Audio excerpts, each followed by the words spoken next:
അൽഹംദുലില്ലാഹി റബ്ബിൽ ആലമീൻ അസ്സലാത്തു വസ്സലാമു അലാ അഷ്റഫിൽ അംബിയാഇ വൽ മുർസലീൻ വഅലാ ആലിഹി വസഹ്ബിഹി അജ്മഈൻ അമ്മാ ബഅദ് ഫഇന്ന ഖൈറൽ കലാമി കലാമുല്ലാഹി വഖൈറൽ ഹദി ഹദി സയ്യിദിനാ മുഹമ്മദിൻ സ്വല്ലല്ലാഹു അലൈഹി വസല്ലം വശറൽ ഉമൂരി മുഹദസാതുഹാ വകുല്ല മുഹദസത്തിൻ ബിദ്അ വകുല്ല ബിദ്അത്തിൻ ളലാല വകുല്ല ളലാലത്തിൻ ഫിന്നാർ رب اشرح لي صدري ويسر لي أمري واحلل عقدة من لساني يفقهوا قولي أعوذ بالله من الشيطان الرجيم بسم الله الرحمن الرحيم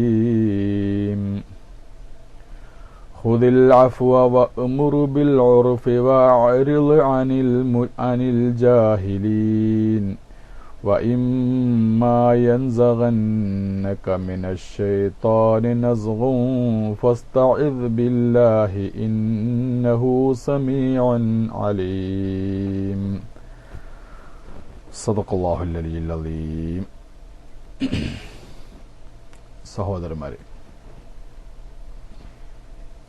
ഇന്ന് നമ്മൾ നേരിട്ട് ഫാത്തിഹയിലേക്ക് പ്രവേശിക്കുകയാണ്. ഫാത്തിഹയുടെ മഹത്വങ്ങളും അതിൻ്റെ സ്ഥാനവും അതിലടങ്ങിയിരിക്കുന്ന അനവധി കാര്യങ്ങളിലേക്കൊക്കെ നമ്മൾ കഴിഞ്ഞ ക്ലാസ്സിൽ സൂചിപ്പിക്കുകയുണ്ടായി. ഇമാം ഫഖ്റുദ്ദീൻ റാസി റഹ്മത്തുള്ളാഹി അലൈഹി 10,000 മസ്അലകൾ ഫാത്തിഹ സൂറത്ത് നിന്ന് പിടിച്ചെടുക്കാൻ കഴിയുമെന്ന് പറഞ്ഞപ്പോൾ അക്കാലത്തുണ്ടായിരുന്ന ചില അസൂയാലുക്കൾ, വിവരമില്ലാത്തവർ അതിനവർ ആശ്ചര്യത്തോടെ നോക്കിക്കാണുകയും അതിനവർ തള്ളിക്കളയുകയും ചെയ്തപ്പോൾ അത് തെളിയിച്ചു കൊടുത്തുകൊണ്ട് ബഹുമാനപ്പെട്ട ഫഖ്റുദ്ദീൻ റാസി റഹ്മത്തുള്ളാഹി അലൈഹി ഫാത്തിഹ സൂറത്തിന്റെ തഫ്സീർ എഴുതാൻ തുടങ്ങി. അദ്ദേഹത്തിന്റെ വിശദീകരണം അനുസരിച്ചുകൊണ്ട് ഫാത്തിഹയുടെ തുടക്കത്തിൽ ഫാത്തിഹയിൽ പെടാത്ത അഊദു ബില്ലാഹി മിനശ് ശൈത്വാനിർ റജീം എന്ന് പറയുന്ന ആ തഅവ്വുദ്, ഔദിൽ തന്നെ ആയിരക്കണക്കിന് അഖീദയുമായിട്ട് ബന്ധപ്പെട്ട ചർച്ച വരുന്നുണ്ട് എന്ന് അദ്ദേഹം സമർത്ഥിക്കുകയാണ് ചെയ്തിരിക്കുന്നത്. അഊദു ബില്ലാഹി മിനശ് ശൈത്വാനിർ റജീം എന്നുള്ളതിന്റെ.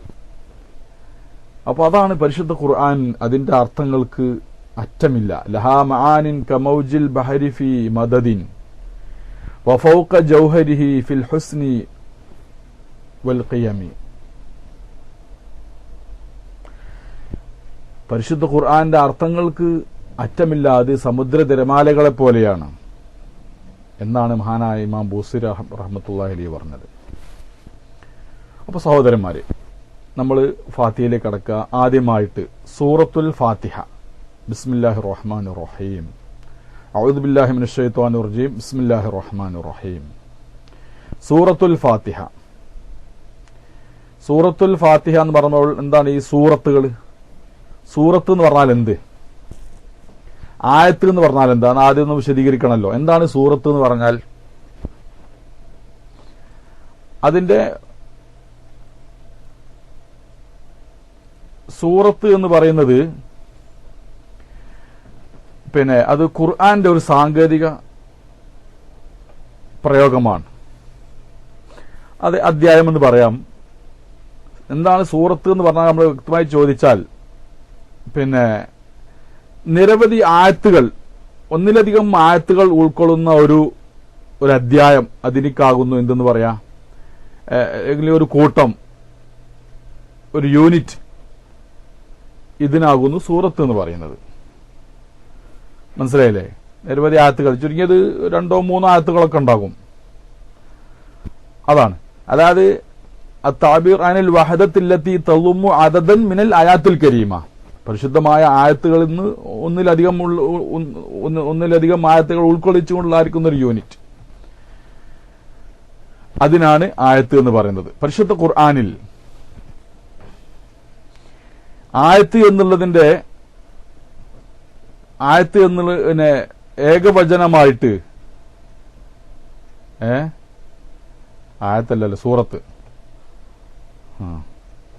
നോക്ക് നമ്മളിപ്പോ സൂറത്തു ജുസ്ഉ മിനൽ ഖുർആൻ യഫ്തഹു ബിൽ ബസ്മലത്തി മാദാ സൂറത്തുൻ ഉണ്ടാക്കിയതാ സൂറത്തുകൾ ഉണ്ടാക്കിയതാരാണ്? ഇൻഷാ അല്ലാഹ് ഞാൻ ഇതിലേക്ക് വരാം. സലാം. പിന്നെ സൂറത്ത് എന്ന് പറഞ്ഞാൽ പറയാ അതായത് പിന്നെ ബിസ്മി കൊണ്ട് തുടങ്ങപ്പെടുന്ന ഖുർആനിന്റെ ഒരു ഭാഗം, അതായത് ബറാത്ത് സൂറത്തല്ലാത്ത മറ്റ് ഉള്ള സൂറത്തിനെ കുറിച്ചാണ് പറയുന്നത്. ബറാത്ത് സൂറത്തിൽ ബിസ്മില്ലല്ലോ. അതായത് ബിസ്മി കൊണ്ട് തുടങ്ങപ്പെടുന്നതായ ഖുർആനിൽപ്പെട്ടതായിരിക്കുന്ന ഒരു കൂട്ടത്തിനിക്കാകുന്നെന്ന് പറയുന്നത് പിന്നെ സൂറത്ത് എന്ന് പറയുന്നത്. അത് സൂറത്ത് എന്നുള്ളത് ഏകവചനമായിട്ട് 9 പ്രാവശ്യം ഖുർആനിൽ വന്നിട്ടുണ്ട്. ബഹുവചനമായിട്ട് 1 പ്രാവശ്യം വന്നിട്ടുള്ളൂ. മനസ്സിലായില്ലേ? ഏറ്റവും ചെറിയ സൂറത്ത് ഏതെന്ന് ചോദിച്ചാൽ സൂറത്തുൽ കൗസർ, ഏറ്റവും വലിയ സൂറത്ത് ഏതെന്ന് ചോദിച്ചാൽ സൂറത്തുൽ ബഖറ. മനസ്സിലായല്ലോ?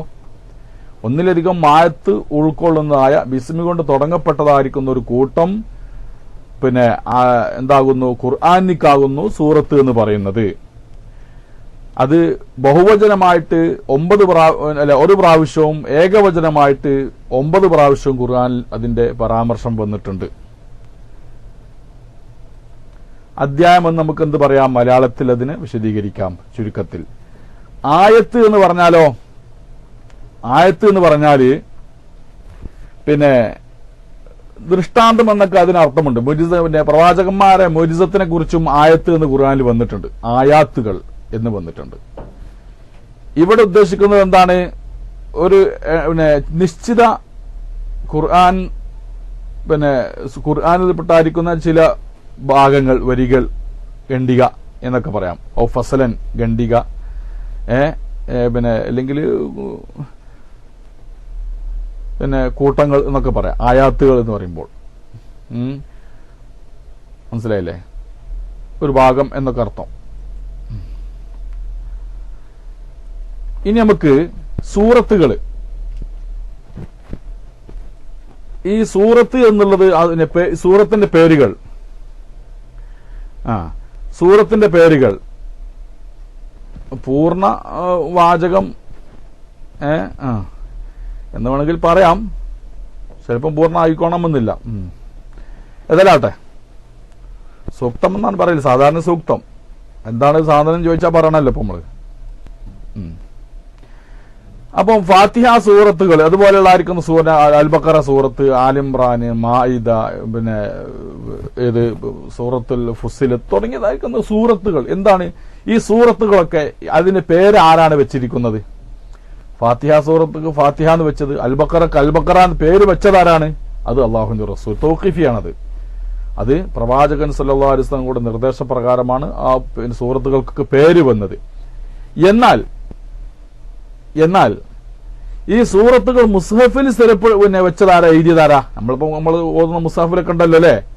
ചില മുസ്ഹഫിലൊക്കെ കാണാം അല്ലെ? ചില മുസ്ഹഫിലുണ്ട്, എല്ലാ മുസ്ഹഫിലുണ്ടെന്ന് പേരുണ്ട് തോന്നുന്നുണ്ട് അല്ലെ? പേരുണ്ട് സൂറത്തുകളുടെ പേരുണ്ട്. ഈ മുസ്ഹഫിലെ സൂറത്തുകളൊക്കെ ആരാണ് മുസ്ഹഫിൽ എഴുതിയത്? സഹാബത്താണോ? സഹാബത്താണോ ഈ സൂറത്തുകളുടെ പേരുകളൊക്കെ മുസ്ഹഫിൽ രേഖപ്പെടുത്തിയത്? അല്ല, സഹാബത്തല്ല. അതാരാണ്? പിന്നെ ഹജ്ജാജ് ബിൻ യൂസുഫ് എന്ന് പറയുന്ന ഇസ്ലാമിലെ ഒരു ഭരണാധികാരിയാണ്. ഒരുപാട് പിന്നെ കുഴപ്പങ്ങൾക്കും പ്രശ്നങ്ങളും വലിയ ഫസാദും വലിയ കുഴപ്പക്കാരനായിരുന്നു. ആര്? ഹജ്ജാജ് ബിൻ യൂസുഫ്. സംഗതി പിന്നെ റസൂലുള്ളാഹിന്റെ പേര് വെച്ചതിന് തെളിവുണ്ടോ? നബി സല്ലല്ലാഹു അലൈഹി വസല്ലം തൗഖീഫിയാണ്. അസ്മാഉ സുവർ തൗഖീഫിയാണ്. നബി സല്ലല്ലാഹു അലൈഹി വസല്ലം തങ്ങളാണ് അതായത് പേര് നിർദ്ദേശിക്കുന്നത്, ഇന്ന ക്രിസ്തുവിന്റെ ഇന്നതാണെന്നുള്ളത്. അതായത് പിന്നെ തതവഖഫ് അലാ നഖ്ലിഹ അനിൻ നബി സല്ലല്ലാഹു അലൈഹി വസല്ലം. ഈ സൂറത്തിന് ഇന്ന പേരാണ് എന്നുള്ളത് അതാരിന്ന് നഖ്ല് വേണമെന്നാ പറഞ്ഞത്? നബി സല്ലല്ലാഹു അലൈഹി വസല്ലം തങ്ങളിൽ നിന്ന് ഉദ്ധരിക്കപ്പെടണം, അല്ലാതെ സഹാബത്തിന് ഇഷ്ടമുള്ളതനുസരിച്ച് കൊണ്ടല്ല. ഇത് ബലപ്പെട്ട അഭിപ്രായം അതാണ്. മനസ്സിലായില്ലേ? ബലപ്പെട്ട അഭിപ്രായം അതാകുന്നു. ചിലപ്പോൾ ഹദീസിലുണ്ടാവും. ഹദീസിൽ ഉണ്ടോന്ന് ചോദിച്ചാൽ സൂറത്തുകൾ പിന്നെ പേര് വെക്കാൻ നിർദ്ദേശിച്ചത് നബി സല്ലല്ലാഹു അലൈഹി വസല്ലം ആണെന്നുള്ളതുണ്ട്. പക്ഷെ അത് വിശദമായിട്ട് ഹദീസുകളിലേക്ക് ഇറങ്ങി നോക്കിയിട്ടില്ല. വിശദമായിട്ട് ഹദീസുകളിലേക്ക് അങ്ങനെ എന്തൊക്കെ പേര് വെച്ചു എന്നുള്ളത് പിന്നെ എപ്പോഴാണെന്നുള്ളത് ഒക്കെ പിന്നീട് ഇതിലേക്ക് നോക്കണം. പക്ഷെ എങ്ങനെയുള്ളത് നമ്മൾ നോക്കുന്ന കിതാബുകളിൽ തഹ്ഖീഫിയാണ്, പേരുകളൊക്കെ സൂറത്തുകളുടെ പേരുകളൊക്കെ റസൂൽ സ്വല്ലല്ലാഹു അലൈഹി വസല്ലം ഉദ്ധരിക്കപ്പെട്ടിട്ട് സഹാബത്ത് വെച്ചതാണ് എന്നുള്ളതാണ്. റസൂൽ അതിന്റെ നിർദ്ദേശപ്രകാരം സഹാബത്ത് വെച്ചതാണ്. ചില സൂറത്തുകൾക്ക് ഒന്നിലധികം പേരുണ്ടായിരിക്കാം. ചില സൂറത്തുകൾക്ക് ഒന്നിലധികം പേരുണ്ടായിരിക്കും.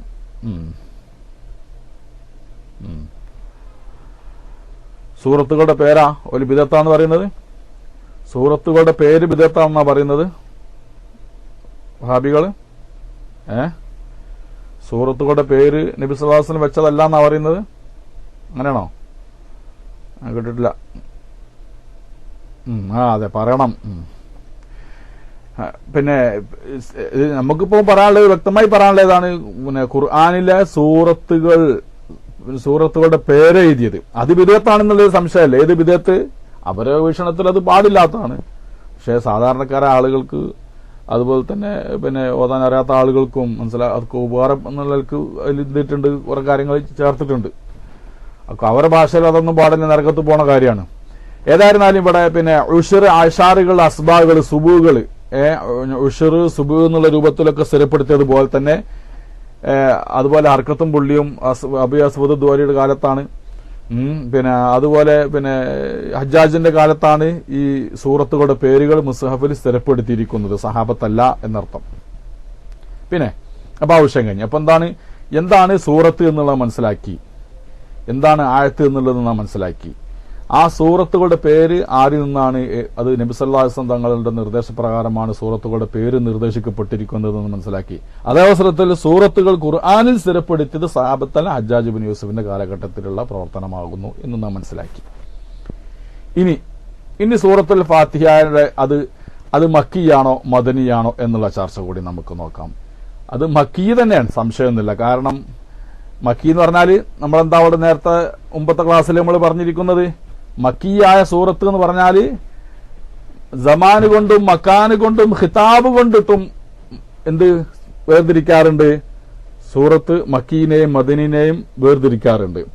ചില ഉലമാക്കള് സമാൻ കൊണ്ട് മാത്രം നോക്കി, ചില ഉലമാക്കള് മക്കാന് കൊണ്ട് നോക്കി, ചില ഉലമാക്കള് ഖിതാബ് കൊണ്ട്. എന്ന് വെച്ചാല് ഈ ഒരു സൂറത്ത് മക്കിയാണോ മദനിയാണോ എന്ന് തീരുമാനിക്കുന്നത് അത് ഇറങ്ങിയ സ്ഥലമാണ് പരിഗണിക്കേണ്ടതെന്ന് പറഞ്ഞവരുണ്ട്.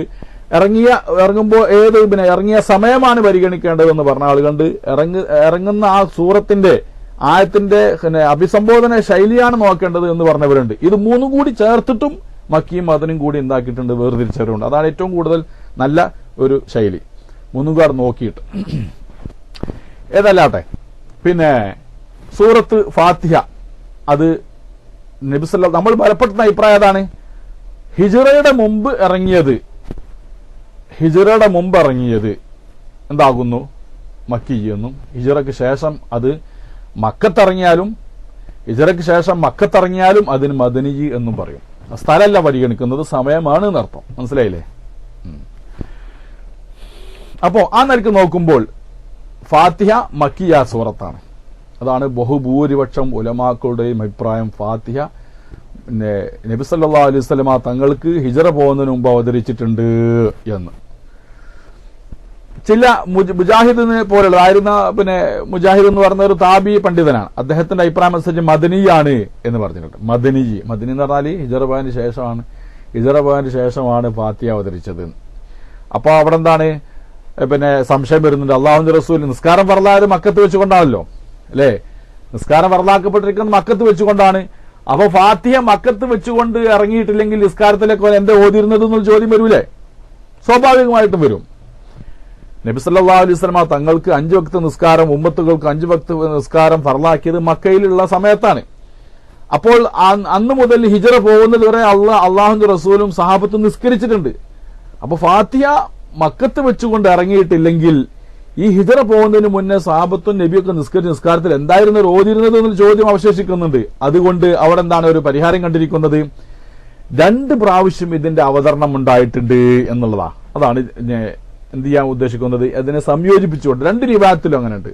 ഒന്ന് മുജാഹിദ് എന്ന് പറയുന്ന ആ താബി പണ്ഡിതൻ പ്രഗത്ഭനാണ്, ഖുർആന്റെ വിഷയത്തിൽ വലിയ ഖുർആൻ പണ്ഡിതനാണ്.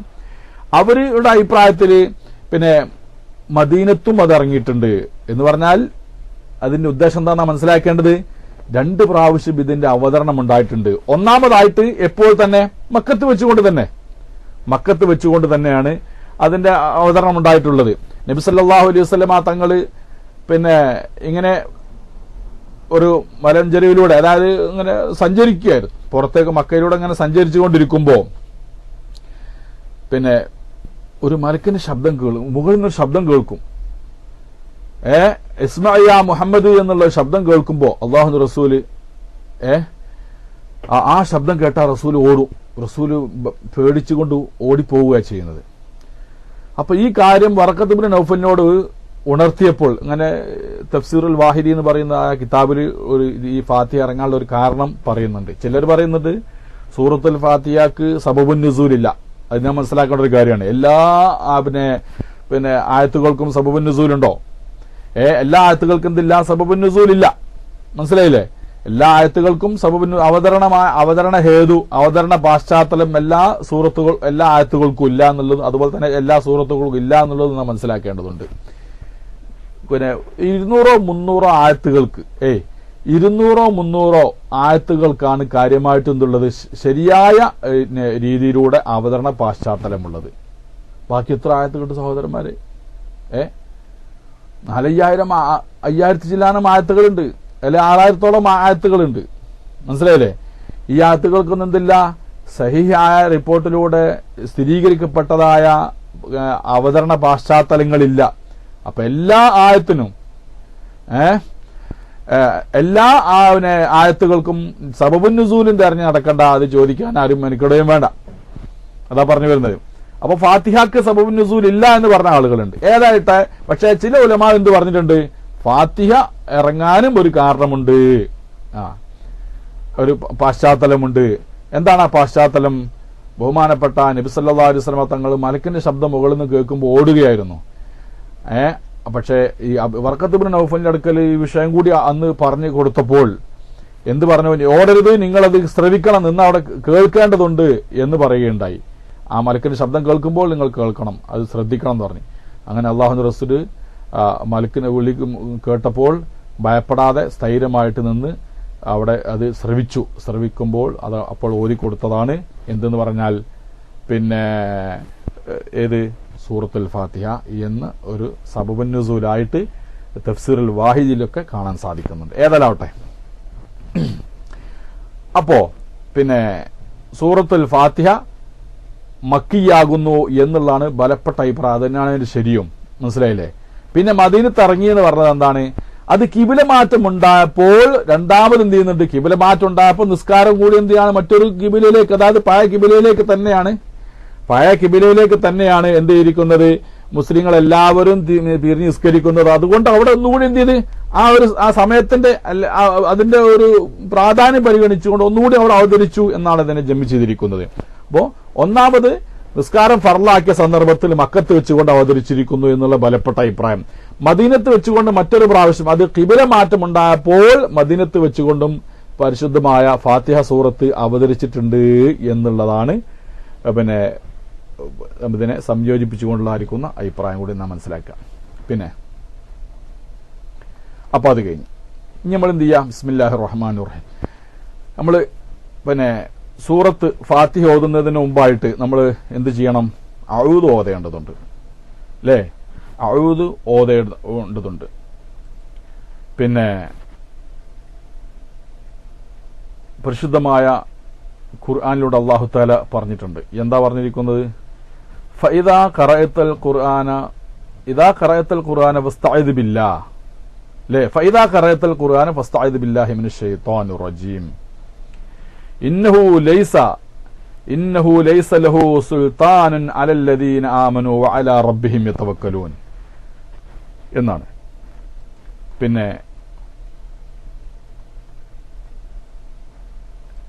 പരിശുദ്ധ ഖുർആൻ ഓതാൻ ആരംഭിച്ചാൽ നിങ്ങൾ അഊദ് ഓതുക. എന്താ പറഞ്ഞത്? അതായത് പരിശുദ്ധ ഖുർആൻ ഓതുന്നതിന് മുന്നോടിയായിക്കൊണ്ട് ആണ് അഊദ് ഓതേണ്ടത്. ഇതാണ് നമ്മൾ വെക്കുന്നത്. നമ്മുടെ ഉലമാ വെച്ച് തന്ന അർത്ഥം എന്താണ്? ഇവിടെ ഫൈദാ ഖറഅത്തൽ ഖുർആന ഫസ്തഇദ് ബില്ലാഹ്, നിങ്ങൾ ഖുർആൻ ഓതിയാൽ എന്ന് പറഞ്ഞാൽ ഖുർആൻ ഓതുന്ന ശൈലിയല്ല അവിടെ വിശദീകരിച്ചത്. ഖുർആൻ ഓതാൻ തുടങ്ങുമ്പോൾ നിങ്ങൾ എന്ത് ചെയ്യേണ്ടത്, പാലിക്കേണ്ടതായിരിക്കുന്ന ചില മര്യാദകളാണ് ആ ആയത്തിലെ പരാമർശം വിധേയമാക്കിയിട്ടുള്ളത്. ഏത്? ഖുർആൻ ഓതാൻ ആരംഭിച്ചാൽ ഔദ് ഓതണമെന്നുള്ള.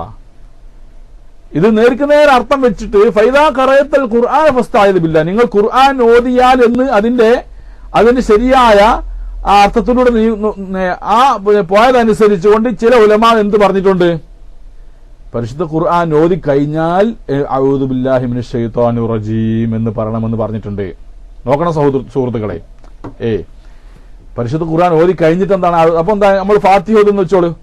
ഫാത്തിഹ ഓതി കഴിഞ്ഞ് ഔദുക്ക് നമ്മൾ തുടങ്ങി, ബിസ്മി തുടങ്ങി, അവസാനം വലല്ലാഹി നമ്മൾ എത്തിക്കഴിഞ്ഞിട്ട് ഒന്നുകൂടി എന്ത് ഔദു ബില്ലാഹി മിനശ് ശൈത്വാനിർ റജീം എന്നുകൂടി പറയണം.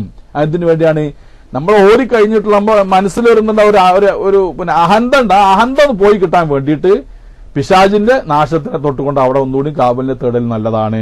ഔദു ബില്ലാഹി മിനശ് ശൈത്വാനിർ റജീം എന്ന് പറഞ്ഞുകൊണ്ട് ഓതി കഴിഞ്ഞതിന് ശേഷം ഒന്ന് ഔദു ചൊല്ലുക. ബഹുമാനപ്പെട്ട ഇബ്രാഹിം നഖീ തങ്ങൾ, അതുപോലെ ഇബ്നു സീരീൻ എന്നിവർ തുടങ്ങിയതായിരിക്കുന്ന ആളുകളെല്ലാം തന്നെ ഇങ്ങനെ അഭിപ്രായപ്പെട്ടവരാണ്. ഏത്? അതിന്റെ ശേഷമാണ് ചെയ്യേണ്ടത്. അതെ, കൽപ്പന നിർബന്ധമാണ് എന്നുള്ള രീതിയിലാണ് അവർ പറഞ്ഞിരിക്കുന്നത്. ഫൈദാ ഖറഅത്ത്, അത് അതിന്റെ വിധിയാണ് പറഞ്ഞത്. അതിന്റെ വിധിയിലേക്ക് നമുക്ക് വരാം. ഇതിപ്പോ ഓതേണ്ടത് സ്ഥലം എവിടെയെന്നുള്ള നമ്മളെ മഹല്ല്, ഔദിന്റെ മഹല്ല് എവിടെയെന്നുള്ള മഹല്ല് എവിടെയാണ്? മഹല്ല് ബഹുമാനപ്പെട്ട ഇമാമ് നവവി തങ്ങളൊക്കെ ഉദ്ധരിച്ചതനുസരിച്ച് കൊണ്ട് പിന്നെ എവിടെയാണ് അതിന്റെ മഹല്ല്? ഫാത്തിഹയുടെ മുമ്പിലാകുന്നു. മനസ്സിലായില്ലേ? ഫാത്തിഹയുടെ മുമ്പിലാകുന്നു. അതാണ് നമ്മൾ പറഞ്ഞത്. പിന്നെ ശേഷം എന്ന് പറഞ്ഞ ആളുകളുണ്ട്.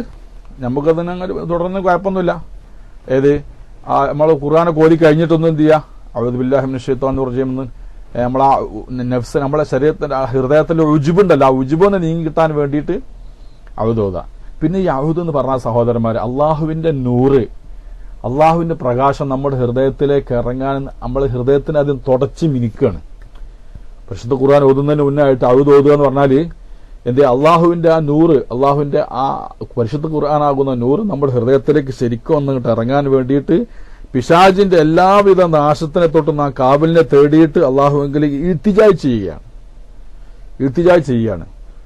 നിസ്കാരത്തിൽ അങ്ങനെ ഓതിയാല് ഔദ് ഓതിന്ന് നിങ്ങൾ ഔദല്ലേലും ഉറക്കം ഓതല്ല, പതുക്കെ ഓതേണ്ടത്. ഓതിന്ന് കരുതിയിട്ടെങ്കിൽ സ്വന്തം ഓതുന്നതിനോട് വിരോധമൊന്നുമില്ല. പക്ഷെ നമ്മൾ ഇമാമുകളാരും അത് പറഞ്ഞിട്ടില്ല.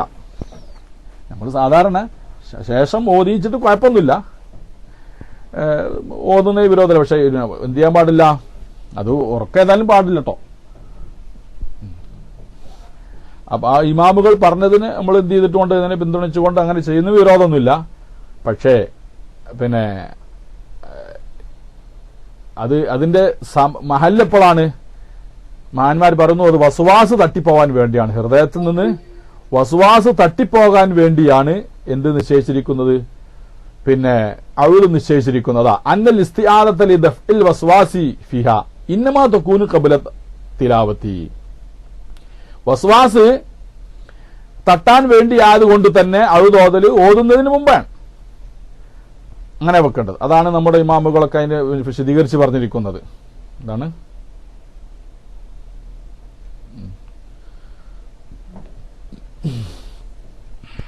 പിന്നെ അപ്പൊ നമ്മളെന്ത് പറഞ്ഞു, അതിന്റെ സ്ഥലം പറഞ്ഞു, ഔദിന്റെ സ്ഥലം പറഞ്ഞു. ഓത്തിന് മുമ്പാണ് വേണ്ടത്. അതിന്റെ വിധിയോ, അതിന്റെ വിധി നിർബന്ധമല്ല. അത് നിർബന്ധമല്ല. എന്താകുന്നു? സുന്നത്ത് മാത്രമേ ഉള്ളൂ. ഔദ് ഓതുക എന്നുള്ളത് സുന്നത്ത് മാത്രമേ ഉള്ളൂ. പിന്നെ അത് എല്ലാ നമ്മളിപ്പോ നിസ്കാരത്തില് പറയാം.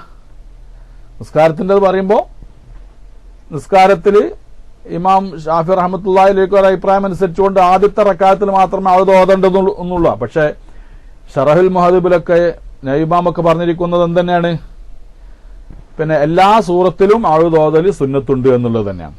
എല്ലാ സൂറത്തിലും തുടക്കത്തിൽ എന്ത് ചെയ്യുക, ഫാത്തിഹയുടെ മുമ്പായിട്ട് ഔദ് ഓതൽ സുന്നത്തുണ്ട് എന്നുള്ളതാണ് അതിന്റെ വിധി എന്നതാണ്. അപ്പൊ ചില ആളുകളൊക്കെ അത് നിർബന്ധമാണെന്ന് പറഞ്ഞിട്ടുണ്ട്. അവരുടെ അഭിപ്രായം എന്താണ്, ജീവിതത്തിൽ ഒരിക്കലും അത് നിർബന്ധമാണ്. അങ്ങനെയാണ് നമുക്ക് കുഴപ്പമില്ല. ജീവിതത്തിൽ ഒരിക്കലും എന്ത് ചെയ്യാം, നമുക്ക് അത് പിന്നെ അത് ഫർദ് വീട്ടുന്നു എന്നുള്ള രൂപത്തിൽ അഊദു ബില്ലാഹി മിനശ് ശൈത്താനിർ റജീം എന്ന് പറഞ്ഞാൽ എന്ത് ചെയ്യാം, ഫർദ് നമുക്ക് വീട്ടാം, അങ്ങനെ ചെയ്യാം. പക്ഷെ അത് നിസ്കാരത്തിൽ എന്തല്ല, ഖുർആൻ ഓതുമ്പോൾ എല്ലാം അതിന് തുടക്കത്തിൽ അഊദ് ഓതുക എന്നുള്ളത് നിർബന്ധമല്ല. അഊദ് ഓതുക എന്നുള്ളത് നിർബന്ധമല്ല, അത് സുന്നത്തേ ഉള്ളൂ. പിന്നെ ഫസ്തഈദ് ബില്ലാ എന്നുള്ള അംറല്ലേ, അംറ് കൽപ്പനക്കല്ലേ. അംറ് എന്ന് പറഞ്ഞാൽ കൽപ്പനക്ക് അംറ് പിന്നെ ഈ വുജൂബിനും വരും സുന്നത്തിനും വരും. സാധാരണഗതിയിൽ അത് കൽപ്പനയിലേക്കാണ് പോകുന്നതെങ്കിലും അതിനെ തൊട്ട് തെറ്റിക്കുന്നതായ ചില തെളിവുകളുടെ പിൻബലത്തിൽ അത് നിർബന്ധമല്ല, അത് സുന്നത്തേ ഉള്ളൂ എന്നുള്ളതിലേക്ക് എന്ത് ചെയ്യുന്നുണ്ട്, നമുക്ക് എത്തിച്ചേരാൻ സാധിക്കും. സൂര്യന്റെ ഉലമാവൊക്കെ ആ കാര്യം വ്യക്തമാക്കിയിട്ടുണ്ട്. ഒരുപാട് ഉദാഹരണങ്ങൾ സഹിതം അതവർ വ്യക്തമാക്കിയിട്ടുണ്ട്. എന്ത് അംറ് എന്നുള്ളത് സാധാരണഗതിയിൽ വുജൂബിനേക്കാണ്.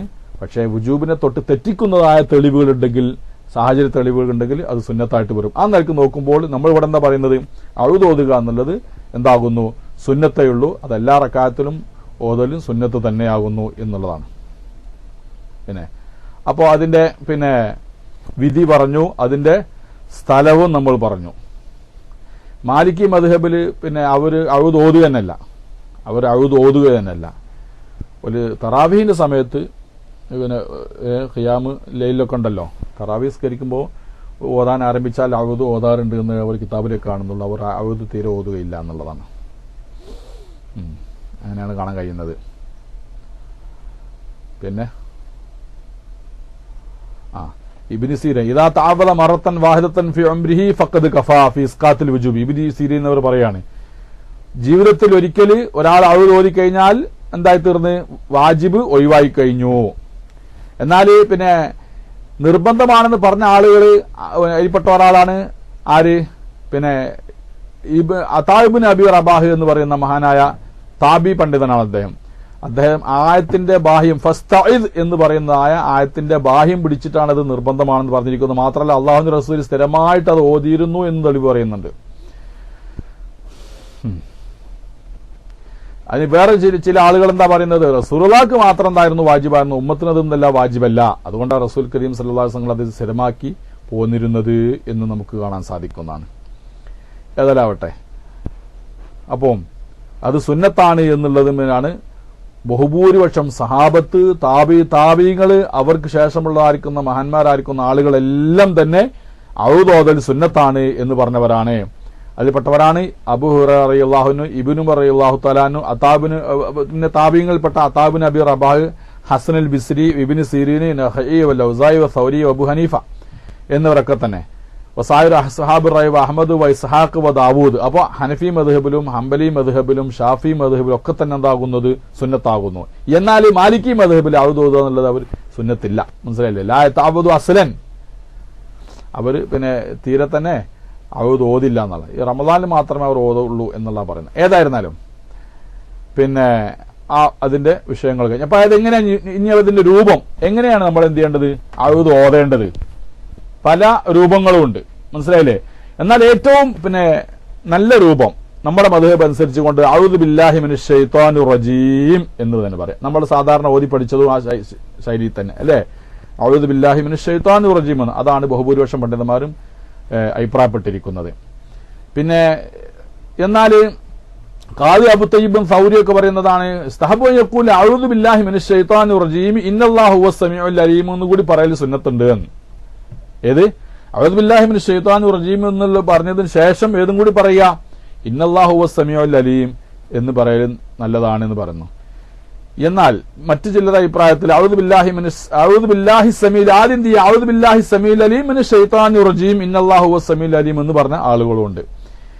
ഏതായിരുന്നാലും പിന്നെ നമുക്ക് എന്ത് പറയാം, ഔദു ബില്ലാഹി മിനശ് ശൈത്വാനിർ റജീം എന്നാണ് ഏറ്റവും നല്ലത് എന്ന് അഭിപ്രായപ്പെട്ട ആ പിന്നെ അഭിപ്രായം നമ്മൾ സ്വീകരിച്ചുകൊണ്ട് നമ്മൾ ഇന്ന് സ്വീകരിച്ചു വരുന്ന ആ ശൈലി തന്നെയാണ് ഏറ്റവും നല്ലത് എന്ന് നമുക്ക് മനസ്സിലാക്കാം. പിന്നെ ഉറക്കോതാൻ പറ്റുമല്ലോ എന്നുള്ളതാണ്. ഔദു നമുക്കറിയാം, ഉറക്കോ നിസ്കാരത്തിലും എന്ത് ചെയ്യാൻ പാടില്ല, ഔദു ഉറക്കോതാൻ പാടില്ല. ബിസ്മി മുതൽ എന്ത് ചെയ്യാൻ പാടുള്ളൂ, ഉറക്കെ ഓതാൻ പാടുള്ളൂ. പിന്നെ ഇബ്നു ഉമർ റളിയല്ലാഹു അഭിപ്രായക്കാരനാണ്. അബൂ ഹനീഫ റളിയല്ലാഹുനും അഭിപ്രായക്കാരൻ തന്നെയാണ്. പക്ഷെ അബൂ ഹുറൈറ റളിയല്ലാഹു പറയുന്ന ഉറക്ക ഓതണം എന്നുള്ളത്. ഉറക്ക ഓതണമെന്ന് ആർക്കും ഒരു അഭിപ്രായമുണ്ട്. അബൂ ഹുറൈറ റളിയല്ലാഹു തആല അൻഹു പറഞ്ഞിട്ടുണ്ട്. എല്ലാ റക്അത്തുകളിലും അതെന്താകുന്നു, അത് സുന്നത്താകുന്നു എന്നുള്ളതാണ് അസഹാരിക്കുന്ന അഭിപ്രായം. പിന്നെ ഇപ്പൊ നമ്മളത് പറഞ്ഞു കഴിഞ്ഞ് അതിന്റെ വിധികളും വിഷയം പറഞ്ഞു. ഇതിന്റെ അർത്ഥം പറയാം. കാരണം എന്താ പറയുക, നമ്മളിപ്പോ തഫ്സീർ ആണെങ്കിലും അതിൽ വരുന്ന ഹുക്കുമുകൾ സാന്ദർഭികമായിട്ടൊന്ന് പറയുന്നത് എന്തായിരിക്കും, നല്ലതായിരിക്കുമെന്ന് കരുതിയിട്ടാണ് അതിന്റെ ഹുക്കുമുകളിലേക്ക് കടക്കുന്നത്. ഇൻഷാ അല്ലാഹ്.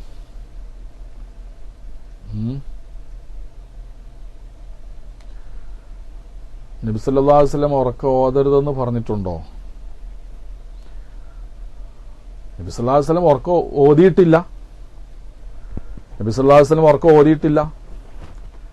പറയൽ മാത്രമല്ലല്ലോ സുന്നത്ത് എന്ന് പറഞ്ഞാല്. നബിയുടെ പ്രവർത്തനവും സുന്നത്തല്ലേ? നബിയുടെ പ്രവർത്തനവും സുന്നത്താണല്ലോ. അപ്പൊ പറയൽ മാത്രമല്ല. പിന്നെ അഊദു ബില്ലാഹി മിനശ് ശൈത്വാനിർ റജീം എന്നുള്ളതിന്റെ അർത്ഥം എന്താ നോക്കുമ്പോൾ, അഊദു എന്ന് പറഞ്ഞാൽ പടച്ചവനോട് കാവലിനെ തോടുന്നു. അസ്തജീറു ബിജനാബില്ലാഹി മിനശ് ശൈത്വാനിർ റജീം. മനസ്സിലായില്ലേ? ശപിക്കപ്പെട്ടതായിരിക്കുന്ന അല്ലെങ്കിൽ അള്ളാഹുവിന്റെ റഹ്മത്തിൽ നിന്ന് ദൂരീകരിക്കപ്പെട്ടവനായ പിശാചിൽ നിന്ന് അള്ളാഹുവിനോട് ഞാൻ എന്ത് ചെയ്യുന്നു, കാവലിനെ തേടുന്നു എന്നുള്ളതാണ്. മനസ്സിലായില്ലേ?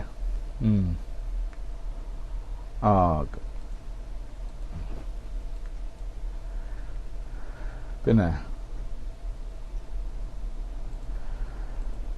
അപ്പോ അള്ളാഹുവിന്റെ സമക്ഷത്തിങ്കിൽ എന്ത് ചെയ്യുന്നു, ഞാൻ കാവലിനെ തേടുന്നു. എന്തിനാ കാവലിനെ തേടുന്നത്? എന്റെ ദീനിലും എന്റെ ദുന്യാവിലും പിശാച് എനിക്ക് ഉപദ്രവം ഉണ്ടാക്കുന്നത് അള്ളാഹുവിനോട് ഞാൻ കാവലിനെ തേടുന്നു. എന്താ അഊദിന്റെ അർത്ഥം എന്താണ്? അഊദു ബില്ലാഹി മിനശ് ശൈത്വാനിർ റജീം എന്ന് പറഞ്ഞാൽ റഹ്മത്തിനെ തൊട്ടുകൊണ്ട് ആട്ടി ഓട്ടപ്പെട്ടവനായിരിക്കുന്ന ദൂരീകരിക്കപ്പെട്ടവനായ പിശാച് ബുദ്ധിമുട്ട് വരുത്തുന്നതിൽ നിന്ന്, ഏതില്? എന്റെ ദീനിലും ദുന്യാവിലും അവൻ ബുദ്ധിമുട്ട് വരുത്തുന്നത് എന്ന് അള്ളാഹുവിനോട് ഞാൻ കാവലിനെ തേടുന്നു. ഇതാണ് കാരണം. എന്തുകൊണ്ട് സഹോദരന്മാരെ, ഇവിടെ അഊദു ബില്ലാഹി മിനശ് ശൈത്വാനിർ റജീം, അഊദു ബില്ലാഹി മിനശ് ശൈത്വാനിർ റജീം, പിന്നെ എന്തായാലോട്ടെ നമ്മളിപ്പോ അത് നോക്കുക. അതൊക്കെ പിന്നെ നമ്മൾ ചോദ്യം വരുന്നതിനനുസരിച്ച് നമുക്ക് പറയാം. അഊദു ബില്ലാഹി മിനശ് ശൈത്വാനിർ റജീം എന്ന് പറഞ്ഞാൽ അള്ളാഹുവിനോട് ഞാൻ കാവലിനെ തേടുന്നു. എന്നാൽ ശൈത്താന്മാർ എത്ര തരമുണ്ട് സഹോദരന്മാരെ? എത്ര തരം ശൈത്താന്മാരുണ്ട്? 2 തരം ശൈത്താന്മാരുണ്ട് അല്ലെ? ശയാത്തീനുൽ ജിന്നും ഉണ്ട്, ശയാത്തീനുൽ ഇൻസും ഉണ്ട് അല്ലെ? 2 തരം ശൈത്താന്മാരുണ്ട്. ഖുൽ അഊദു ബിറബ്ബിന്നാസ് മലിക്കിന്നാസ് ഇലാഹിന്നാസ് മിൻ ശർറിൽ വസ്വാസിൽ ഖന്നാസ് അല്ലദീ യുവസ്വിസു ഫീ സുദൂരിന്നാസ്. മനുഷ്യരുടെ ഹൃദയത്തിൽ വസ്വാസ് ഉണ്ടാക്കുന്ന, ആശയക്കുഴപ്പം ഉണ്ടാക്കുന്ന, ദുർബോധനങ്ങൾ നടത്തുന്ന മിനൽ ജിന്നത്തി വന്നാസ്. മനുഷ്യരിൽ നിന്നുള്ളതായിരിക്കുന്ന പിശാചുക്കളുണ്ട്, അതുപോലെ തന്നെ ജിന്നുകളിൽപ്പെട്ടതായിരിക്കുന്ന പിശാചുക്കളുണ്ട്. അപ്പൊ 2 തരം പിശാചുക്കളുണ്ട്. ഒന്ന് മനുഷ്യരിൽപ്പെട്ട പിശാച്, മറ്റൊന്നാര്? ജിന്നുകളിൽപ്പെട്ടതായിരിക്കുന്ന പിശാച്. എന്നാൽ റബ്ബ് സുബ്ഹാനഹു വ തആല, അല്ലാഹു സുബ്ഹാനഹു വ തആല മനുഷ്യ പിശാചുക്കളോട് നല്ല നിലക്ക് വർത്തിച്ചുകൊണ്ട് അവരെ മനം മാറ്റാൻ വേണ്ടി നമ്മോട് കൽപ്പിച്ചിരിക്കുകയാണ് അല്ലേ? മനുഷ്യരിൽപ്പെട്ടതായിരിക്കുന്ന പിശാചുക്കളുണ്ട്, അതായത് ഇസ്ലാമിന് ശത്രുക്കള്, അതുപോലെ തന്നെ മറ്റുള്ളതായിരിക്കുന്ന മുസ്ലിങ്ങൾക്കിടയിൽ തന്നെ ഉള്ളതായിരിക്കുന്ന പല വസ്വാസുകളും ഉണ്ടാക്കുന്ന, പേച്ച വിശ്വാസങ്ങൾ കൊണ്ട് നടക്കുന്ന, പേച്ച പ്രവർത്തനങ്ങളുമായി നടക്കുന്ന ആളുകളും പിശാചുക്കൾ തന്നെയാണ്. എന്തായാലും ഇവരോടൊക്കെ അള്ളാഹുവിന്റെ നിർദ്ദേശം എന്താണെന്നറിയോ? അവരോടൊക്കെ നല്ല നിലക്ക് വർത്തിച്ചുകൊണ്ട് അവരിലേക്ക് നന്മ ചെയ്തു കൊടുത്തുകൊണ്ട് അവരെ ഹൃദയം മാറ്റിയെടുക്കാൻ എന്ത് ചെയ്യണം? നാം ശ്രമിക്കണമെന്നാണ് പറഞ്ഞിരിക്കുന്നത് അള്ളാഹു തആല. എന്താ? ഇദ്ഫഅ ബില്ലത്തി ഹിയ അഹ്സൻ അല്ലേ? ഇദ്ഫഅ ബില്ലത്തി ഹിയ അഹ്സൻ, അനഹനു അലമു ബിമാ യസിഫൂൻ വഖുർ റബ്ബി അഊദു ബിക മിൻ ഹമസാത്തി ശയാതീൻ വഅഊദു ബിക റബ്ബി അൻ യഹ്ളുറൂൻ. വേറെ ആയത്ത് കാണാ, വലാ തസ്തവിൽ ഹസനതു വല സയ്യിഅ ഇദ്ഫഅ ബില്ലത്തി ഹിയ അഹ്സൻ ഫഇദല്ലദീ ബൈനക വബൈനഹു അദാവത്തുൻ കഅന്നഹു വലിയ്യുൻ ഹമീം. നന്മയും തിന്മയും ഒരിക്കലും തുല്യമാവില്ല. ഇദ്ഫഅ ബില്ലത്തി ഹിയ അഹ്സൻ, നല്ലത് ഏറ്റവും നല്ലതായിരിക്കുന്ന പിന്നെ നന്മ ചെയ്തുകൊണ്ടാണ് തിന്മയെ നീ തടുക്കേണ്ടത്. അതായത് ഒരാൾ ഇങ്ങോട്ട് തിന്മ ചെയ്താൽ അങ്ങോട്ടും തിന്മ ചെയ്യണം എന്നുള്ളതല്ല നയം, ഇസ്ലാമിന്റെ നയം. ഇങ്ങോട്ട് തിന്മ ചെയ്താൽ അവനോട് അങ്ങോട്ട് നന്മ ചെയ്തു കൊടുക്കണം. അങ്ങനെ വരുമ്പോൾ ഫൈദല്ലദീ ബൈനക വബൈനഹു അദാവത്തുൻ കഅന്നഹു വലിയ്യുൻ ഹമീം. നിന്റെ അടുക്കൽ നീയും മറ്റൊരു വ്യക്തിയും തമ്മിൽ പിന്നെ വലിയ ശത്രുത വെച്ച് പുലർത്തുന്നുണ്ടെങ്കിൽ അവൻ ആ ശത്രുവായിരിക്കുന്ന ആ വ്യക്തി നീ അവനോട് നന്മ അങ്ങോട്ട് തിരിച്ചു ചെയ്താൽ നിന്റെ ഏറ്റവും നല്ല മിത്രമായി മാറും. കഅന്നഹു വലിയ്യുൻ ഹമീം, വളരെ നല്ല ആത്മാർത്ഥ സുഹൃത്തുക്കളായിട്ട് മിത്രമായിട്ട് അവൻ മാറി വരുമെന്നാ പറഞ്ഞു. അപ്പൊ മനുഷ്യ പിശാചുക്കളോട് സ്വീകരിക്കേണ്ട നിലപാട് അല്ലാഹു തആല വ്യക്തമാക്കി. എന്ത്? അവരിങ്ങോട്ടൊരു തിന്മ ചെയ്താലും അങ്ങോട്ട് തിന്മ ചെയ്യരുത്. അങ്ങനെയാണല്ലോ. ഒരു നായ നമ്മളങ്ങോട്ട് കടിച്ചു എന്ന് വെച്ചോളി, നായ കടിച്ചാൽ നായനെ തിരിച്ചങ്ങോട്ട് കടിക്കലുണ്ടോ മാന്യന്മാര്? ഇല്ല. പാമ്പ് കടിച്ചാൽ പാമ്പിനെ അങ്ങോട്ട് തിരിച്ചടിക്കോ? അതില്ല. അതിനെന്ത് വേറെ വഴി നോക്കുക. അതുപോലെ ഒരു തിന്മ ചെയ്താൽ അങ്ങോട്ട് തിന്മയെ കൊണ്ടല്ല പ്രതികരിക്കേണ്ടത്, നന്മ കൊണ്ടാണ് പ്രതികരിക്കേണ്ടത്. അത് മനുഷ്യ പിശാചുക്കളോടുള്ളതായിരിക്കുന്ന ഇസ്ലാമിന്റെ നിലപാടതാ. അങ്ങനെ തിന്മക്ക് നന്മ പ്രതികരണം നൽകി കഴിഞ്ഞാൽ ആ തിന്മയുടെ വാക്താവ് നന്മയുടെ വാക്താവായി നിന്റെ ഏറ്റവും വലിയ സുഹൃത്തായി മാറിയേക്കാം. അപ്പോൾ മനുഷ്യ പിശാചുക്കളോട് ഇങ്ങനെ ഒരു നിലപാട് അല്ലാഹു തആല എന്ത് ചെയ്യുന്നുണ്ട്? സ്വീകരിക്കാൻ വേണ്ടി കൽപ്പിക്കുന്നുണ്ട്. എന്നാൽ ജിന്നിലെ പിശാചിനോട്, യഥാർത്ഥ മനുഷ്യന്റെ ജന്മശത്രുവായ യഥാർത്ഥ ഇബ്ലീസിനോട് അല്ലെ ശൈത്താനോടുള്ള നിലപാടിൽ ഇങ്ങനെ പറയുന്നില്ല. മനസ്സിലായില്ലേ? നിലപാടിൽ ഇങ്ങനെയല്ല, അത് വ്യത്യാസമുണ്ട്. ജിന്നുകളിലെ ശൈത്താന്മാരോട് ശക്തമായിട്ട് അവർ ശത്രുവായി കാണുകയും അവരോട് സന്ധിയില്ല സമരം പ്രഖ്യാപിക്കുകയും അവരുടെ എല്ലാവിധ നാശത്തെ തൊട്ടുകൊണ്ട് അള്ളാഹുവിനോട് കാവലിനെ തേടുകയും വേണം. ഇപ്പൊ ഒരു മനുഷ്യ പിശാച് വന്നാൽ അഊദു ബില്ലാഹി മിനശ് ശൈത്വാനിർ റജീം എന്ന് പറഞ്ഞുകൊണ്ട് ദ്വാരന്ന് പോണ്ട, അവനെ മാറ്റിയെടുക്കാനുള്ളതായിരിക്കുന്ന സർവ്വവിധ മാർഗങ്ങളും ഉപയോഗപ്പെടുത്തണമെന്നാ പറയുന്നത്. എന്നാൽ ഒരു യഥാർത്ഥ പിശാച്, ഒരു ജിന്നിൽ പെട്ടതായിരിക്കുന്ന പിശാചിന്റെ നാശത്തെ തൊട്ടുകൊണ്ട് അള്ളാഹുവിനോട് കാവലിനെ തേടിയിട്ട് എന്ത് ചെയ്യണം? നാം അതിൽ നിന്ന് സംരക്ഷണം നേടേണ്ടത്. കാരണം ഇവനെ മാറ്റാൻ കഴിയില്ല. മനുഷ്യ പിശാചിന്റെ ഹൃദയം മാറ്റാൻ സാധിക്കും. അവന്റെ യഥാർത്ഥ പ്രകൃതിയിലേക്ക് മടങ്ങിയാൽ, മാനുഷിക പ്രകൃതിയിലേക്ക് മടങ്ങിക്കൊണ്ട് അവന്റെ ഹൃദയം മാറ്റിയെടുക്കാൻ സാധിക്കും. എന്നാൽ ഈ ജിന്നി പിശാചുണ്ടല്ലോ, യഥാർത്ഥ പിശാച്, ആ പിശാചിനെ ഒരിക്കലും മാറ്റിയെടുക്കാൻ സാധിക്കൂല. അവന്റെ പ്രകൃതി തന്നെ വ്യത്യാസമാണ്. ഖലഖ്തനീ മിൻ നാരിൻ വ ഖലഖ്തഹു മിൻ തീൻ. അവന്റെ ന്യായം അതായിരുന്നല്ലോ, എന്നെ അഗ്നിയാൽ സൃഷ്ടിച്ചു, അവനെ മണ്ണിനാൽ സൃഷ്ടിച്ചു എന്ന് പറഞ്ഞുകൊണ്ട് അള്ളാഹുവിന്റെ കൽപ്പന പോലും ധിക്കരിക്കാൻ ഇവന് തയ്യാറായത്. അതുകൊണ്ട് അവന്റെ പ്രകൃതി തന്നെ മാറ്റമാണ്. അവന്റെ പ്രകൃതിയെ തൊട്ട് മാറ്റം വരുത്താൻ നമുക്ക് കഴിയില്ല. അവൻ നമ്മുടെ ജന്മശത്രുവാണ്. അള്ളാഹുവിനോട് അവന് ശപഥം ചെയ്തതാണ്, ലഉഗ്വിയന്നഹും അജ്മഈൻ, ഞാൻ ആദമിന് ഫബിമാ അഗ്വൈതനി, ഈ ആദമുമായിട്ട് ബന്ധപ്പെട്ടുകൊണ്ട് എന്നെ വൈപിയപ്പിച്ചു. ആ വൈപിയപ്പിച്ചത് കാരണമായിട്ട് ഞാൻ അവരുടെ സന്മാർഗത്തിലൊക്കെ ഞാൻ തട ഇടുന്നതാണ്. ആ ആദമിന്റെയും അവരുടെ സന്താനങ്ങളെയും മുഴുവൻ ഞാൻ വൈപിയപ്പിക്കാൻ ശ്രമിക്കും, നിന്റെ ഇഷ്ടദാസന്മാരൊഴിച്ച് എന്ന് അവന് എന്ത് ഇതാണ് അവന് പ്രതിജ്ഞ എടുത്തുകൊണ്ടാണ് അവന് ഭൂമിയിലേക്ക് ഇറങ്ങുന്നത്. നാം മനസ്സിലാക്കേണ്ടതുണ്ട്. അതുകൊണ്ട് അവനെ മാറ്റിയെടുക്കാൻ സാധ്യമല്ല. ജിന്നുകളിലെ പിശാചിനെ മാറ്റിയെടുക്കാൻ കഴിയില്ല. അവരോട് എന്ത് മാത്രമേ നമുക്ക് ബാധകളുള്ളൂ? അവരോട് അള്ളാഹുവിനോട് കാവലിനെ തേടുക. കാരണം പിശാചി നമ്മളെ ഇങ്ങോട്ട് കാണുന്നുണ്ട്, നാം അവനെ അങ്ങോട്ട് കാണുന്നില്ല. പിശാചിനെയും അവന്റെ കൂട്ടാളികളെയും നമ്മൾ അങ്ങോട്ട് കാണുന്നില്ല, അതേ അവസരം അവർ ഇങ്ങോട്ട് കാണുന്നുണ്ട്. അതുകൊണ്ട് അവന്റെ നാശത്ത് നമ്മൾ ആരോടെ നമുക്ക് എന്ത് ചെയ്യാൻ സാധിക്കുള്ളൂ?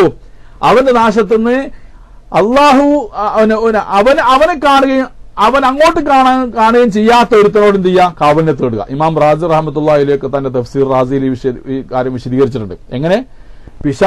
പിശാചി എന്ന് പറയുന്നത് നമ്മൾ ഇങ്ങോട്ട് കാണും, നമ്മൾ അവൻ അങ്ങോട്ട് കാണൂല. അതുകൊണ്ട് ഇത്തരത്തിലുള്ള ആയിരിക്കുന്ന ഒരു അദൃശ്യ ശത്രുവിൽ നിന്നുള്ളായിരിക്കുന്ന നാശത്തെ തൊട്ട് കാവലിനെ തേടേണ്ടത് ആ പിശാചി കാണാതിരിക്കുകയും അതേസമയം പിശാചിനെ കണ്ടുകൊണ്ടിരിക്കുകയും ചെയ്യുന്ന ആയിരിക്കുന്ന ഒരു ശക്തിയോടാകുന്നു. ആരാണത്? അല്ലാഹു സുബ്ഹാനഹു വ തആല. മനുഷ്യ പിശാചുക്കൾ എന്ന് പറഞ്ഞാൽ, മനുഷ്യ പിശാചുക്കൾ എന്ന് പറഞ്ഞാൽ എന്ത്? അവരൊക്കെ പല രൂപത്തിലൂടെ അവരെ മനസ്സ് മാറ്റാനും അവരെ മിത്രമാക്കിയെടുക്കാനും സാധിക്കും. എന്നാൽ ആ ഭൂതപിശാചിനെ ഒരിക്കലും മാറ്റിയെടുക്കാൻ സാധ്യമല്ല. അവൻ നമ്മുടെ അദൃശ്യ ശത്രുവാണ്. ഫത്തഖിദൂഹു അദുവ, അവനെ നിങ്ങൾ ശത്രുവായി തന്നെ കാണേണ്ടതുണ്ട് എന്ന് അല്ലാഹു തആല നമ്മോട് കൽപ്പിച്ചിരിക്കയാൽ അവനെപ്പോൾ ശത്രുവായി തന്നെ കാണാം. അവനെ മാറ്റിയെടുക്കാമെന്ന് ഒരു പിശാചിനെ, ഒരു ശൈത്താനെ നമ്മുടെ മിത്രമാക്കി എടുക്കാമെന്ന് ആരും കരുതേണ്ട. അവന്റെ കാവൽ, അവന്റെ നാശത്തെ തൊട്ടുകൊണ്ട് അള്ളാഹുവിനോട് കാവലിനെ തേടുക എന്നുള്ള പണി മാത്രമേ നമുക്ക് ചെയ്യാൻ സാധിക്കുകയുള്ളൂ. അതാണ് അള്ളാഹു പറഞ്ഞത് വൈമ്മാ യൻസഗന്നക. ഏതാദ്യം പറഞ്ഞു ഇദ്ഫഅ ബില്ലത്തി ഹി അഹ്സൻ ഫൈദല്ലദീ ബൈനക വബൈനഹു അദാവത്തുൻ കഅന്നഹു വലിയുൻ ഹമീം വമാ യുലഖഹാ ഇല്ലല്ലദീന സബറു വമാ യുലഖഹാ ഇല്ലാ ദു ഹളിൻ അലീം. കണ്ടോ, ഇങ്ങനെ തന്നോട് വൈരാഗ്യം വെച്ച് പുലർത്തുന്ന, തന്നോട് എതിര് വെച്ച് പുലർത്തുന്നതായ, ശത്രുത വെച്ച് പുലർത്തുന്നതായ തന്റെ സഹോദരനോട് നന്മ തിരിച്ചു ചെയ്തിട്ട് അവന്റെ മനം മാറ്റിയെടുക്കാൻ സാധിക്കും. ക്ഷമാശീലന്മാർക്ക് അത് സാധിക്കുകയുള്ളൂ. അള്ളാഹുവിന്റെ പക്കൽ നിന്ന് വലിയ ഭാഗ്യം സിദ്ധിച്ച ആളുകൾക്കല്ലാതെ ഇത് സാധിക്കില്ല. ഇങ്ങനെ ക്ഷമിക്കാനേ, ശത്രുവിന്റെ എതിരാളിയുടെ പ്രവർത്തനങ്ങളൊക്കെ ക്ഷമിക്കുക എന്നുള്ളത് അള്ളാഹുവിന് പ്രത്യേക ഹള്ള്, ഒരു തൗഫീഖുള്ളവർക്ക് അത് സാധിക്കുകയുള്ളൂ. അങ്ങനെ ചെയ്താൽ അവർ എന്ത് ചെയ്യും? മിത്രമായി മാറും. എന്നാൽ അടുത്തെന്താ പറയുന്നത്? വൈമ്മാ യൻസഗന്നക മിനശ് ശൈത്താനി നസ്ഗുൻ ഫസ്തഇദ് ബില്ലാഹ്. പിശാചിന്റെ പക്കന്ന് വലുതായിരിക്കുന്ന ദുർപ്രേരണയും താങ്കളെ പിടികൂടിയാൽ അവിടെ അള്ളാഹുവിനോട് കാവലിനെ തേടണം. അവനോട് എന്ത് ചെയ്യാൻ നിൽക്കരുത്. മനസ്സിലാക്കണം, പിശാച് നമ്മുടെ ഹൃദയത്തിൽ എന്തെങ്കിലും വസ്വാസ് ഇട്ടുന്ന, അല്ലെങ്കിൽ അവൻ എന്തെങ്കിലും അവന്റെ ദുർബോധന നമ്മളിൽ കിട്ടുന്നാൽ ആ ശത്രുവിനെ എങ്ങനെ നിങ്ങൾ മിത്രമാക്കിയെടുക്കാൻ നിങ്ങൾ ശ്രമം നടത്തരുത്. അത് സാധ്യമല്ല. അവന്റെ നാശത്തെ തൊട്ടുകൊണ്ട് എന്ത് ചെയ്യണം? നിങ്ങൾ കാവലിനെ തേടുക മാത്രമേ അവിടെ മാർഗമുള്ളൂ.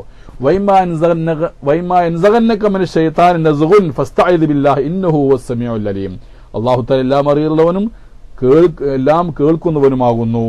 അപ്പൊ ചുരുക്കം പറയുകയാണെങ്കിൽ മനുഷ്യപിശാചുക്കളോട് നമുക്ക് നല്ല രീതിയിൽ, നല്ല നിലയിൽ അവരോട് വർത്തിച്ചുകൊണ്ട് അവരെ ഹൃദയം മാറ്റാൻ സാധിക്കുമെങ്കിലും ഭൂതപിശാചിനോട്, ജിന്നുകളിൽപ്പെട്ടായിരിക്കുന്ന പിശാചുക്കളെ നമുക്ക് മനം മാറ്റാൻ സാധ്യമല്ല.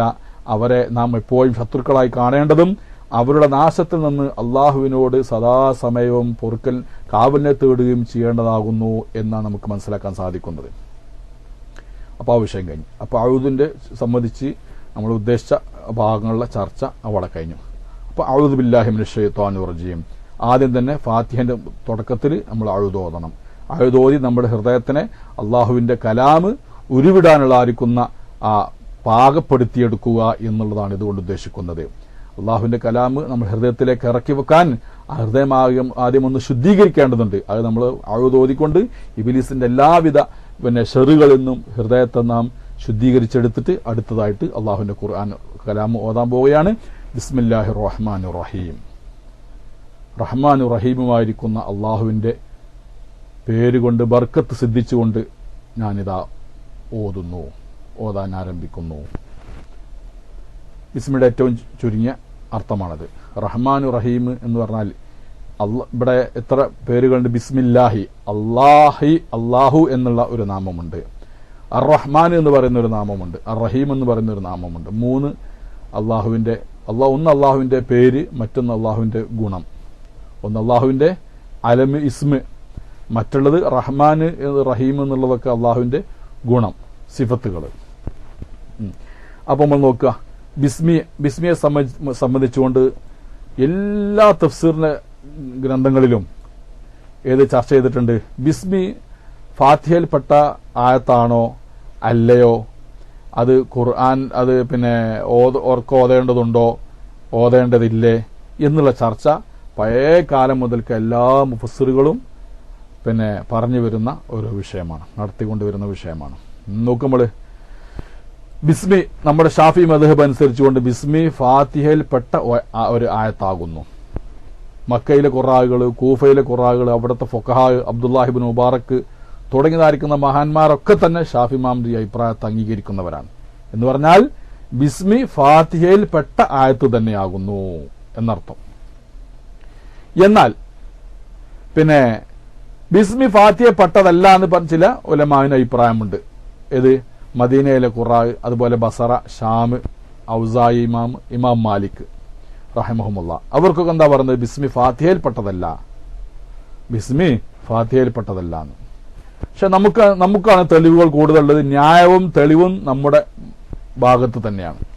എന്താണ് നമ്മുടെ തെളിവുകൾ? വളരെ ചുരുക്കി ഞാൻ വിവരിക്കുകയാണ്. ഒരുപാട് ചർച്ചകൾ ഇതുമായിട്ട് ബന്ധപ്പെട്ട് നടന്നിട്ടുണ്ട്. ഒരുപാട് തെളിവുകളെ കൊണ്ട് അങ്ങോട്ടുള്ളതായിരിക്കുന്ന വിശദമായ ചർച്ചകളൊക്കെ അതിന്റെ സ്ഥലം മറ്റൊന്നായതുകൊണ്ട് ഇതിലേക്ക് വിശദമായി കടക്കാൻ ആഗ്രഹിക്കുന്നില്ല. ചെറിയ രൂപത്തിൽ ഫാത്തിഹ എന്ന് പറയുന്നതിൽ എത്ര ആയത്തുകളുണ്ട്? 7 ആയത്തുകളുണ്ട്. അതിൽ പെട്ട ഒന്നാകുന്നു ബിസ്മി എന്ന നമ്മുടെ നിലപാട്. ആ ബിസ്മി അടക്കമാണ് 7 ആയത്തുകൾ അതിലുള്ളത്. അള്ളാഹുവിന്റെ റസൂല് ബിസ്മിയെ ആ 7 ആയത്തിൽ പെട്ടതായിട്ട് എണ്ണിയിട്ടുണ്ട്. ഇമാം ബുഖാരി തങ്ങൾ തന്റെ താരീഖിൽ ഉദ്ധരിക്കുന്ന ദാർഖുത്നി ഇമാം ഉദ്ധരിച്ച മറ്റൊരു ഹദീസിലൊക്കെ നമുക്ക് ഈ വിഷയം കാണാൻ സാധിക്കും. എന്താ? അബൂ ഹുറൈറ റളിയല്ലാഹു തആല എന്ന് പറഞ്ഞു, ഇദാ ഖറഅതുൽ ഹംദലില്ലാഹ് ഫഖ്റഊ ബിസ്മില്ലാഹിർ റഹ്മാനിർ റഹീം. കണ്ടോ? എന്താ? ഇദാ ഖറഅതുൽ ഹംദലില്ലാഹ്, സൂറത്തുൽ ഫാത്തിഹ നിങ്ങൾ ഓതിയാൽ, ഇദാ ഖറഅതും അൽഹംദുലില്ലാഹ്, അൽഹംദുലില്ലാഹ് ഓതാന്ന് പറഞ്ഞാൽ ഫാത്തിഹ ഓതാൻ നിങ്ങൾ ആഗ്രഹിച്ചാൽ ഫഖ്റഊ ബിസ്മില്ലാഹിർ റഹ്മാനിർ റഹീം, ബിസ്മില്ലാഹിർ റഹ്മാനിർ റഹീം നിങ്ങൾ ഓതണം. ഇന്നഹാ ഉമ്മുൽ ഖുർആൻ, അത് ഖുർആനിന്റെ ഉമ്മയാകുന്നു, മാതാവാകുന്നു, അല്ലെങ്കിൽ മൗലിക ഭാഗമാകുന്നു, ഏറ്റവും പ്രധാനപ്പെട്ട ഭാഗമാകുന്നു ഖുർആനിലെ. അതുപോലെ ഉമ്മുൽ കിതാബി, ഉമ്മുൽ കിതാബാകുന്നു. പരിശുദ്ധ ഖുർആനിലെ പരാമർശിക്കപ്പെടുന്നതായ വിശ്വാസ കാര്യങ്ങളും പ്രവർത്തനങ്ങളുമായി ബന്ധപ്പെട്ടുകൊണ്ട് ഉള്ളതിന്റെ ഏറ്റവും ചുരുങ്ങിയ ഒരു പരിച്ഛേദമാണ് ഫാത്തിഹ സൂറത്ത് നമ്മൾ പറഞ്ഞിട്ടുണ്ടല്ലോ. അപ്പൊ അതാണ് ഉമ്മുൽ ഖുർആൻ അല്ലെങ്കിൽ ഉമ്മുൽ കിതാബ്. അതായത് ഒന്നുകിൽ ഖുർആനിൽ തൗഹീദിനെ സംബന്ധിച്ചാ പറയുന്നത്, അല്ലെങ്കിൽ ആ തൗഹീദ് വിശ്വസിക്കുന്നവർക്ക് ലഭിക്കുന്നതായ നേട്ടങ്ങൾ, തൗഹീദിൽ വിശ്വസിക്കാത്തവർക്ക് ലഭിക്കുന്നതായ ശിക്ഷകൾ ഒന്നിരിക്കലും അതായിരിക്കുമല്ലോ. അതുപോലെ തന്നെ ആരൊക്കെയായിരുന്നു ഇതിനെ തള്ളിക്കളഞ്ഞവരെന്നും, ആരൊക്കെയാണ് അള്ളാഹുവിനെ തൃപ്തിക്ക് പാത്രീഭൂതരായവരെന്നും, അള്ളാഹുവിന്റെ കോപത്തിന് ഇരയായവർ ആരൊക്കെയാണെന്നുള്ളതായിരിക്കുന്ന ചർച്ചകളും അവർക്ക് ദുനിയാവിൽ സഹിക്കേണ്ടി വന്നതായിരിക്കുന്ന ശിക്ഷകളുടെ വിവരണങ്ങളൊക്കെയാണല്ലോ ഖുർആനിലുള്ളത്. അപ്പൊ അതിന്റെ ഏറ്റവും ചുരുങ്ങിയ രൂപം ഏതിലുണ്ട്? അടങ്ങിയിട്ടുണ്ട്, ഫാത്തിഹ സൂറത്തിൽ അടങ്ങിയിട്ടുണ്ട്. അതുകൊണ്ടാണ് അതിനെക്കുറിച്ച് ഉമ്മുൽ ഖുർആൻ, ഉമ്മുൽ കിതാബ് എന്നൊക്കെ പറയുന്നത്. അതിന്റെ മൗലിക ഭാഗം അതിലാകുന്നു. മുമ്പ് പറഞ്ഞതുപോലെ ഫാത്തിഹ സൂറത്തിന്റെ ഒരു ഹെഡിംഗ് ആയിട്ടും അതിൽ പറഞ്ഞ വിഷയങ്ങളെ ഒരു വിശദീകരണമായിട്ട് മറ്റുള്ള സൂറത്തുകളെ എണ്ണാൻ സാധിക്കുന്ന രൂപത്തിൽ ആണ് അതിനെ അല്ലാഹു സുബ്ഹാനഹു വ തആല സംവിധാനിച്ചിരിക്കുന്നത്. വസ്സബഉൽ മസാനി, ഉമ്മുൽ കിതാബുമാകുന്നു, സബഉൽ മസാനിയുമാകുന്നു, ആവർത്തിക്കപ്പെടുന്ന 7 ആയത്തുകൾ. ഇതിലെ എന്തുണ്ട്? ഈ നമ്മൾ ഒരു ദിവസം 17 പ്രാവശ്യം എന്ത് ചെയ്യുന്നുണ്ട്? നമ്മൾ ഏറ്റവും ചുരുങ്ങിയത് ഒരു മുസൽമാനായ വ്യക്തിക്ക് ഏറ്റവും ചുരുങ്ങിയത് 17 പ്രാവശ്യം സൂറത്തുൽ ഫാത്തിഹ ആവർത്തിച്ച് ഓതേണ്ടത്. അതാണ് ഒരർത്ഥം. മസാനിക്ക് വേറെ അർത്ഥമുണ്ട്. എന്ന് പറഞ്ഞാൽ ആവർത്തിച്ച് ഓതുന്ന 7 ആയത്തുകളാണ്. ബിസ്മില്ലാഹിർ റഹ്മാനിർ റഹീം ഇഹ്ദാ ആയാതിഹ. കണ്ടോ? ബിസ്മില്ലാഹിർ റഹ്മാനിർ റഹീം എന്നുള്ളത് അതിലെ ഒരു ആയത്താകുന്നു. വ്യക്തമായ നിലക്ക് ദാറഖുത്നി ഇമാം അബൂ ഹുറൈറ ഉദ്ധരിച്ചതായിരിക്കുന്ന ഒരു ഹദീസിൽ അങ്ങനെ തന്നെ കാണാം. ഈ ഇനി വേറെയും മഹാന്മാരൊക്കെ ഇത് ഉദ്ധരിച്ചിട്ടുണ്ട്. ഇബ്നു ഖുസൈമ റഹിമഹുല്ലാഹു തആല, ഇബ്നു ഖുസൈമ തന്റെ ഹദീസിന്റെ ഗ്രന്ഥത്തിൽ സഹിഹായിരിക്കുന്ന സനദോടുകൂടി ഉദ്ധരിക്കുന്ന ഒരു ഹദീസ്, അൻ ഉമ്മി സലമത റളിയല്ലാഹു തആല അൻഹ അന്ന നബിയ സല്ലല്ലാഹു അലൈഹി വസല്ലമ അദ്ദ ബിസ്മില്ലാഹിർ റഹ്മാനിർ റഹീം വൽഹംദുലില്ലാഹി റബ്ബിൽ ആലമീൻ ഇലാ ആഖിരിഹാ 6 ആയാത്ത്. എന്ത്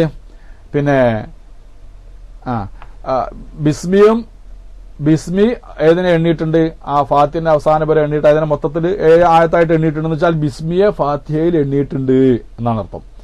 അദ്ദ ബിസ്മില്ലാഹിർ റഹ്മാനിർ റഹീം അൽഹംദുലില്ലാഹി റബ്ബിൽ ആലമീൻ ഇലാ ആഖിരിഹാ 6 ആയത്ത്. അങ്ങനെ ചേർത്തുകൊണ്ട് അങ്ങനെ ആയത്തിനെ വിശദീകരിക്കുന്നത് എന്താണ്?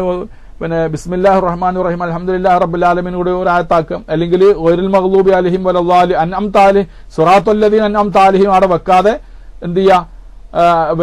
ഗൈറിൽ മഗ്ലൂബി അലൈഹിം വലദ്ദാലിൻ കൂടി ചേർത്ത് അതുകൊണ്ട് അതിന് ഒരു ആയത്തായിട്ട് എണ്ണുമ്പോൾ അങ്ങനെ 6 ആയിട്ട് എണ്ണുന്നുണ്ട്. ഏതായാലും എണ്ണത്തിൽ അങ്ങോട്ടും ഇങ്ങോട്ടും വ്യത്യാസമുണ്ട് എന്നുള്ളതിൽ അല്ലാതെ ബിസ്മില്ലാഹിർ റഹ്മാനിർ റഹീം എന്നുള്ളത് ഫാത്തിഹപ്പെട്ടതാണോ ഇല്ലെന്നുള്ളത് അഭിപ്രായ വ്യത്യാസമില്ല. ഏത് നമ്മുടെ ഉലമാന്റെ ഇടയിൽ ഈ പറഞ്ഞ ഹദീസിൽ അങ്ങനത്തെ പറഞ്ഞത് നബി സല്ലല്ലാഹു അലൈഹി വസല്ലം തങ്ങൾ ഏതിനെ എണ്ണിയിട്ടുണ്ട്? ബിസ്മില്ലാഹിർ റഹ്മാനിർ റഹീം എന്നുള്ളതിനെ ഫാത്തിഹയിലായിട്ട് എണ്ണിയിട്ടുണ്ട് എന്നുള്ളതാണ്.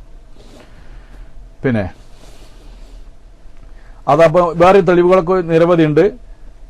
അതിലേക്ക് കൂടുതൽ വിശദീകരിക്കുന്നില്ല എന്ന് പറഞ്ഞല്ലോ. ഇനി നമുക്ക് എന്താണ് വേറെ തെളിവുകൾ? ഇത് ഹദീസിൽ നിന്നുള്ള ഉദ്ധരിക്കപ്പെട്ട തെളിവ്. ഇനി നമ്മൾ സഹാബത്തിന്റെ ഇജ്മാവ് കൂടി പരിശോധിക്കുമ്പോഴും ബിസ്മില്ലാഹിർ റഹ്മാനിർ റഹീം എന്നുള്ളത് അത് ഫാത്തിഹയിൽ പെട്ടതായിട്ട് തന്നെയാണ് നമുക്ക് മനസ്സിലാക്കാൻ സാധിക്കുന്നത്. കാരണം എന്തുകൊണ്ട്? സഹാബത്ത് ബിസ്മില്ലാഹിർ റഹ്മാനിർ റഹീം എന്നുള്ള മുസ്ഹഫിൽ അവള് എന്തിട്ടുണ്ട്? രേഖപ്പെടുത്തിയിട്ടുണ്ട്. ഫാത്തിഹ ഓതുന്നതിന്റെ മുമ്പായിട്ട് ഫസ്റ്റ് തന്നെ അവര് ഖുർആൻ ക്രോഡീകരിക്കുമ്പോൾ ആദ്യമായിട്ട് തന്നെ അവര് രേഖപ്പെടുത്തിയ ഏതാണ്? ബിസ്മിയാണ്. ആദ്യമായിട്ട് രേഖപ്പെടുത്തിയ ബിസ്മിയാണ്. അഴുതു ഏപ്പെട്ടല്ല, ഖുർആനാണല്ലോ. അഴുതു എന്നുള്ളത് എന്തല്ല? ഖുർആനല്ല. അഴുതു എന്നുള്ളത് നമ്മൾ എന്താ ഹദീസിന്റെ അടിസ്ഥാനത്തിൽ നമ്മൾ ഓതി പോകുന്നതാണ്. അഊദു ബില്ലാഹി മിനശ് ശൈത്വാനിർ റജീം എന്നുള്ളത് മനസ്സിലായില്ലേ? അപ്പോ പിന്നെ എന്താകുന്നു സുഹൃത്തുക്കളെ, ഹനഫികളും ചോദിച്ചിപ്പോ നിങ്ങൾ പിന്നെ ഫിഖിയ വിഷയത്തിലേക്ക് ഇപ്പൊ കിടക്കാനുള്ള സമയമല്ല. നമ്മുടെ ഉലമാകൾ ഒരുപാട് തെളിവുകൾ ബിസ്മി നമ്മുടെ ഫാത്തിഹ പെട്ടതാണുള്ള തെളിവ് പറഞ്ഞിട്ടുണ്ട്. അത് അതിൻ്റെതായ കിതാബ് നോക്കുമ്പോൾ ആ വിഷയങ്ങൾ മനസ്സിലാക്കാൻ സാധിക്കും. ഹനഫികൾക്ക് ആ വിഷയത്തിൽ അവരാ നിലപാട് ശരിയല്ല നമ്മൾ പറയുന്നത്. അവരാ നിലപാട് ശരിയല്ല എന്ന് നമ്മൾ പറയുന്നുണ്ട്. നമ്മുടെ നിലപാടാണ് ശരി. കാരണം നമുക്ക് ന്യായങ്ങളുണ്ട്, അവർക്ക് ന്യായങ്ങളുണ്ടെന്ന് അവർ പറയുന്നുണ്ട്. ആ ന്യായങ്ങളൊക്കെ ശരിയാണെന്ന് അവർക്ക് തോന്നുന്നു. അതുകൊണ്ട് ആ നിലപാടിൽ അവർ ഉറച്ചു നിൽക്കുന്നു. നമ്മുടെ തെളിവുകളാണ് ശരിയെന്ന് നമ്മുടെ ഉലമാവ് പറയുന്നു. അവരുടെ ഉസൂൽ അനുസരിച്ചുകൊണ്ട് നമ്മുടെ തെളിവുകളാണ് ശരി. അപ്പൊ ആ നിലപാടിൽ നമ്മൾ ഉറച്ചു നിൽക്കുന്നു. അതാണ് ശരിയെന്ന് നമ്മൾ പറയുകയും ചെയ്യുന്നു. അപ്പോ മറ്റുള്ളവർ ന്യായം എന്താണ്? ഇങ്ങനെയുള്ള ആയിരിക്കുന്ന ഹദീസുകൾക്ക് പുറമെ മറ്റൊരു പ്രധാനപ്പെട്ട ന്യായം ബിസ്മി ഫാത്തിഹ പെട്ടതാണെന്നുള്ളതിന് മുസ്ഹഫിൽ അതിനെ സ്ഥിരപ്പെടുത്തിയിട്ടുണ്ട്. ആയത്തുകൾ എഴുതുന്ന അതേ രീതിയിൽ തന്നെയാണ് ബിസ്മിയെയും എഴുതിയിരിക്കുന്നത്. അതേ കളറിലാണ്, അതായത് ആയത്ത് എഴുതിയ അതേ നിറത്തിൽ തന്നെയാണ് ബിസ്മിയെയും എഴുതിയിരിക്കുന്നത്. ഇതൊരു പ്രധാന തെളിവാണ്. സഹാബത്ത് ഖുർആൻ ക്രോഡീകരിക്കുമ്പോൾ അത് സിദ്ദീഖ് റളിയല്ലാഹുവിന്റെ കാലഘട്ടത്തിലാവട്ടെ, ഉസ്മാൻ ഇബ്നു അഫ്ഫാൻ റളിയല്ലാഹുവിന്റെ കാലഘട്ടത്തിലാവട്ടെ, ഖുർആനെ ജമി ചെയ്യുന്ന സന്ദർഭത്തിൽ ഖുർആൻ അല്ലാത്ത ഒന്നും അതിൽ അവരെന്ത് ചെയ്തിട്ടില്ല, എഴുതിയിട്ടില്ല. ഔദ് അവർ എഴുതിയിട്ടില്ല, ആമീൻ അവർ എഴുതിയിട്ടില്ല. അള്ളാഹുവിന്റെ റസൂലിന്റെ കാലത്തുള്ള ഖുർആനിലും ആവട്ടെ, സിദ്ദീഖ് റളിയല്ലാഹുവിന്റെ കാലത്തുള്ളതാവട്ടെ, ഉസ്മാൻ റളിയല്ലാഹു കാലഘട്ടത്തിൽ 3 ക്രോഡീകരണമാണ് ഉള്ളത്. ഈ 3 ക്രോഡീകരണത്തിന്റെ അവസരത്തിലും പിന്നെ സ്വഹാബത്ത് ഫാത്തിഹയോട് കൂടെ ഔദ് എഴുതിയിട്ടില്ല. ഫാത്തിഹ കഴിഞ്ഞിട്ട് ഗൈറുൽ മഗ്ലൂബി അലൈഹിം വലദ്ദാലീൻ എന്നുള്ളതിന് ശേഷം ആമീനും രേഖപ്പെടുത്തിയിട്ടില്ല. എന്തുകൊണ്ട്? അതൊന്നും ഖുർആനിൽ പെട്ടതല്ല. അത് ഖുർആനോട് കൂടെ എഴുതുകയാണെങ്കിൽ ഖുർആനാണ് തെറ്റിദ്ധരിക്കപ്പെട്ടു പോകും. അതുകൊണ്ട് അവരെന്ത് ചെയ്തിട്ടില്ല? ആമീൻ എഴുതിയിട്ടില്ല, ഔദും എഴുതിയിട്ടില്ല. അതേ അവസരത്തിൽ എന്ത് എഴുതുകയും ചെയ്തു? ബിസ്മില്ലാഹിർ റഹ്മാനിർ റഹീം എന്നിവർ രേഖപ്പെടുത്തുകയും ചെയ്തു. കണ്ടോ? അപ്പം പിന്നെ സ്വഹാബത്ത് ബിസ്മി ഫാത്തിഹയോട് കൂടെ രേഖപ്പെടുത്താൻ കാണിച്ചതായിരിക്കുന്ന താല്പര്യം അതേതിനെ അറിയിക്കുന്നുണ്ട്? ബിസ്മി എന്നുള്ളത് എന്താകുന്നു? ഖുർആനാണ് എന്നുള്ളതിലേക്കും, ഖുർആനാണ് എന്നുള്ളതിന് പുറമെ അത് ഫാത്തിഹയിൽ പെട്ടതാണ് എന്നുള്ളതിലേക്കുമുള്ള വെളിച്ചം വീശുന്നുണ്ട് എന്നാണ്.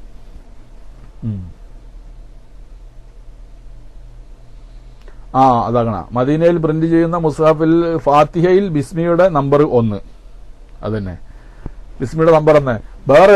വേറെ തമാശ എന്താണെന്ന് ചോദിച്ചാല് ഫാത്തിഹയിൽ പെട്ടതല്ല എന്ന് പറയുന്ന മാലിക്കി മദ്ഹബും അതുപോലെ തന്നെ പിന്നെ ഹനഫി മദ്ഹബിലൊക്കെ തന്നെ അവരൊക്കെ തഫ്സീർ എഴുതുമ്പോഴും ആദ്യം ഏതിനെ വിശദീകരിക്കുന്നത്?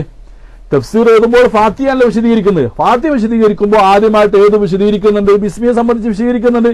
ബിസ്മി ഫാത്തിഹയിൽ പെട്ടതല്ല എന്നുണ്ടെങ്കിൽ പിന്നെ ആ ബിസ്മിയെ അവര് എവിടേക്ക് സൂറത്തുൻ നംലിലേക്ക് വെച്ചാൽ മതിയല്ലോ. സൂറത്തുൻ നംലിലെ 80-ാമത്തെ ആയത്താണ് പിന്നെ അങ്ങനെ ബിസ്മില്ലാഹിർ റഹ്മാനിർ റഹീം എന്നുള്ളത് അങ്ങനെ തന്നെ വന്നിട്ടുണ്ട്. അത് ഖുർആനാണെന്നുള്ള ആർക്കും അഭിപ്രായ വ്യത്യാസമല്ല. ഖുർആനാണ് എന്നുള്ളതിൽ ആർക്കും അഭിപ്രായ വ്യത്യാസമല്ല. പക്ഷേ ഓരോ സൂറത്തുകളുടെയും തുടക്കത്തിൽ ആ ഫാത്തിഹ അവതരിച്ചിട്ടുണ്ടോ, അതല്ല ആ സൂറത്തിന്റെ ഭാഗമാണോ, അല്ലെങ്കിൽ അത് സ്വതന്ത്രമായിരിക്കുന്ന ആയത്താണോ, ഇതാണ് അഭിപ്രായ വ്യത്യാസമുള്ളത്. മൊത്തത്തിൽ എന്താണ് അഭിപ്രായ വ്യത്യാസം ചോദിച്ചാൽ, ബിസ്മി എന്നുള്ളത് ഓരോ സൂറത്തിന്റെയും തുടക്കത്തിൽ ആ പിന്നെ സൂറത്തിന്റെ ഭാഗമായിട്ടുള്ള ഒരു വേറിട്ട ആയത്താണോ, അല്ലെങ്കിൽ അതിന്റെ ഭാഗീയ ഒരു സൂറത്ത് ഒരു ആയത്തിന്റെ ഭാഗമാണോ, അതിൽ തന്നെ അഭിപ്രായ വ്യത്യാസമുണ്ട്. അതിൽ തന്നെ അഭിപ്രായ വ്യത്യാസമുണ്ട്. എന്ത് ഉദാഹരണം പറയാ? ബിസ്മില്ലാഹിർ റഹ്മാനിർ റഹീം അൽഹംദുലില്ലാഹി റബ്ബിൽ സൂറത്തുൽ ഫാത്തിഹ. ഈ ഫാത്തിഹ സൂറത്തിൽ ബിസ്മി എന്നുള്ളത് ഈ പിന്നെ അൽഹംദു എന്നുള്ളതിന്റെ ഒരു ഭാഗമാണോ, അതല്ല അൽഹംദുലില്ലാഹി റബ്ബിൽ ആലമീനെ പോലെ തന്നെ സ്വതന്ത്രമായിരിക്കുന്ന ഒരു ആയത്താണോ ബിസ്മി എന്നുള്ളത് ഒരു അഭിപ്രായ വ്യത്യാസമുണ്ട്. ഏതായിരുന്നാലും നമ്മളെന്താ പറയുന്നത്? ബിസ്മില്ലാഹിർ റഹ്മാനിർ റഹീം എന്നുള്ളത് ഒരു ആയത്താകുന്നു. നേരത്തെ പറഞ്ഞ ഹദീസ് അനുസരിച്ചുകൊണ്ട് അത് സ്വന്തമായിട്ട് ഒരു ആയത്താകുന്നു. അൽഹംദുലില്ലാഹി റബ്ബിൽ ആലമീൻ എന്നുള്ളത് വേറൊരു ആയത്താകുന്നു. അർ റഹ്മാനിർ റഹീം എന്നുള്ളത് വേറെ ആയത്താകുന്നു. അങ്ങനെ 7 ആയത്തുകളാണ് ബിസ്മി ഫാത്തിഹയിലുള്ളത്. എന്നാൽ ചിലർ പറയുന്നുണ്ട് ഈ ബിസ്മി എന്ന് പറയുന്നത് എല്ലാ സൂറത്തുകളുടെയും ആയത്തിന്റെ ഒരു ഭാഗമാണ്, ആ ആയത്തിൽ പെട്ടതാണെന്നുള്ളത് പുറമെ ആയത്തിന്റെ ഒരു ഭാഗമാണ് എന്ന് ചിലർ പറയുന്നു. വേറെ അഭിപ്രായമുള്ളത് ബിസ്മി എന്നുള്ളത് വേറെ തന്നെ സ്വന്തം ആയത്താണ്, ആ സൂറത്ത് പെട്ടത് തന്നെയാണെങ്കിലും അത് സ്വന്തമായിട്ട് തന്നെ ഒരു ആയത്താകുന്നു എന്നാണ് ചിലർ പറയുന്നത്. ചിലർ പറയുന്നത് ബിസ്മി എന്നുള്ളത് സൂറത്ത് നംലിൽ മാത്രമേ ബിസ്മി ഖുർആൻ ആയിട്ടുള്ളൂ, മറ്റുള്ളതൊക്കെ എന്തല്ല, അതൊക്കെ മറ്റ് സൂറത്തുകൾ തമ്മിൽ വേർതിരിക്കാൻ വേണ്ടി എഴുതി കൊടുത്തതാകുന്നു, എഴുതപ്പെട്ടതാകുന്നു ഏത് ബിസ്മി എന്നാണ് മാലിക്കി മദ്ഹബിലും അതുപോലെ തന്നെ ഹനഫി മദ്ഹബിലൊക്കെ രേഖപ്പെടുത്തിയിരിക്കുന്നത്. മനസ്സിലായില്ലേ? ഷാഫി മദ്ഹബിലും ഇമാം അഹമ്മദ് അംബറി അള്ളാഹു തആല ഒരു അഭിപ്രായത്തിലും ബിസ്മി എന്നുള്ളത് ഫാത്തിഹയിൽപ്പെട്ട എന്താകുന്നു ഒരു ആയത്താകുന്നു. അതപ്പോ സൗദിയിൽ നിന്ന് മദീനയിൽ പ്രിന്റ് ചെയ്യുന്ന മുസഹബിലൊക്കെ ഫാത്തിഹയിൽ ബിസ്മിയ ഒന്നാമത്തെ ആയത്തായിട്ടാണ് എണ്ണിയിരിക്കുന്നത്. അതെ. അപ്പൊ ഇവിടെ തന്നെയാണ് ഫാത്തിഹ ഓതുമ്പോ. പക്ഷെ അത് ഓർക്കോതേണ്ടത് മറ്റൊരു ചർച്ചയാണ്. ഓർക്കോതുന്നില്ല എന്നുള്ളത് കൊണ്ട് ബിസ്മി ഫാത്തിഹ പെട്ടതല്ല എന്ന അർത്ഥം അതിനില്ല. ഓർക്കോതുന്നില്ല എന്നുള്ളത് കൊണ്ട് ബിസ്മി ഫാത്തിഹയിൽ പെട്ടതല്ല എന്ന് ഒന്നും ഓതണമെന്നില്ല. ഓർക്കോതുക എന്നുള്ളത് മറ്റൊരു ചർച്ചയാണ്. അതായത് ഓർക്കോതണോ ഓതണ്ടേ എന്നുള്ളതിൽ അഭിപ്രായ വ്യത്യാസമുണ്ട്.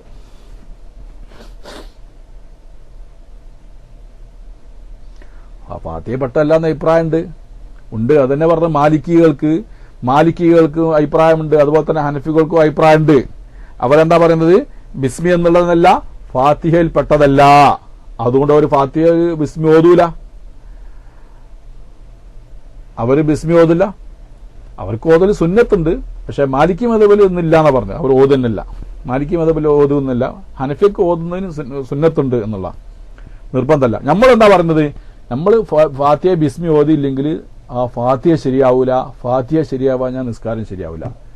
അവിഭാജ്യ ഘടകമാണ് ഫാത്തിഹ എന്നുള്ള ബിസ്മി എന്നുള്ളത് നമുക്ക് അവിഭാജ്യ ഘടകമാണ്. അത് അത്യാവശ്യമാണ്. ഓതായിരുന്നാൽ ഫാത്തിഹ ശരിയാവില്ല, ഫാത്തിഹ ശരിയാ നിസ്കാരം ശരിയാവില്ല. അത് തന്നെയാണ്. പിന്നെ അഭിപ്രായ വ്യത്യാസം ഉള്ളതെന്ന് വെച്ചാൽ ഉലമാന്റെ ഇടയിൽ അഭിപ്രായ വ്യത്യാസം ഉള്ളത് അത് ഖുർആനാണ് എന്നുള്ള ആവർത്തിച്ചുകൊണ്ട് അത് ഖുർആനായിട്ട് അവതരിച്ചിട്ടുണ്ടോ ഇല്ലേ എന്നുള്ളതാണ്. നമ്മൾ പറയുന്നത് ഓരോ സൂറത്തുകളുടെയും ചിലർ പറയുന്നുണ്ട് അത് വേർതിരിക്കാൻ വേണ്ടി എഴുതിയതായിക്കൂടെ, ഓരോ സൂറത്തുകൾ തമ്മിൽ വേർതിരിക്കാൻ വേണ്ടി ബിസ്മി എങ്ങനെ എഴുതിക്കൂടെ എന്നൊരു ചോദ്യം എടുത്തിട്ടുണ്ട്. അതിന് നമ്മൾ മറുപടി എന്താ അറിയോ? അതായത് ബിസ്മി ഫാത്തിഹ പെട്ട അല്ലെങ്കിൽ സൂറത്തിൽ പെട്ടതല്ല എന്ന് പറയുന്ന ആളുകൾ പറയുന്നത് എന്താണ്? സഹാബത്ത് എഴുതിയ മുസ്ഹഫിൽ ബിസ്മി രേഖപ്പെടുത്തിയത് സൂറത്തുകൾ തമ്മിൽ വേർതിരിക്കാൻ വേണ്ടിയല്ലേ ആയിക്കൂടെ എന്നുള്ള ചോദ്യത്തിൽ നമ്മുടെ മറുപടി അങ്ങനെയാണുണ്ടെങ്കിൽ എന്തിനാ ഫാത്തിഹയിൽ ബിസ്മിന്റെ ആവശ്യം? ഫാത്തിഹന് മുമ്പ് വേറെ സൂറത്തുണ്ടോ? ഫാത്തിഹന് മുമ്പ് വേറെ സൂറത്തില്ലല്ലോ. എന്നാൽ പിന്നെ അത് സൂറത്തുകൾക്കിടയിൽ വേർതിരിക്കാൻ വേണ്ടി ബിസ്മി എഴുതി കൊടുത്തു എന്നുള്ള ന്യായം നാം സ്വീകരിക്കുകയാണെങ്കിൽ എന്തിനാണ് ഫാത്തിഹയുടെ മുമ്പിൽ ബിസ്മി കൊടുത്തത് എന്നുള്ള ചോദ്യത്തിന് മറുപടി ഇല്ലാതെ വരുന്നുണ്ട്. അപ്പൊ ആ ഉദ്ദേശത്തിനല്ല. ആ ഉദ്ദേശത്തിനാണെങ്കിൽ ഫാത്തിഹന് മുമ്പ് കൂടെ ഏത് വേണ്ടതില്ല, ബിസ്മി വേണ്ടതില്ല. അതുകൊണ്ട് വേർതിരിക്കാൻ വേണ്ടി അത് ബിസ്മി രേഖപ്പെടുത്തിക്കൂടെ എന്നുള്ള ചോദ്യം അസ്ഥാനത്താകുന്നു. നാം അത് അംഗീകരിക്കാൻ പോകുന്നില്ല. മനസ്സിലായില്ലേ?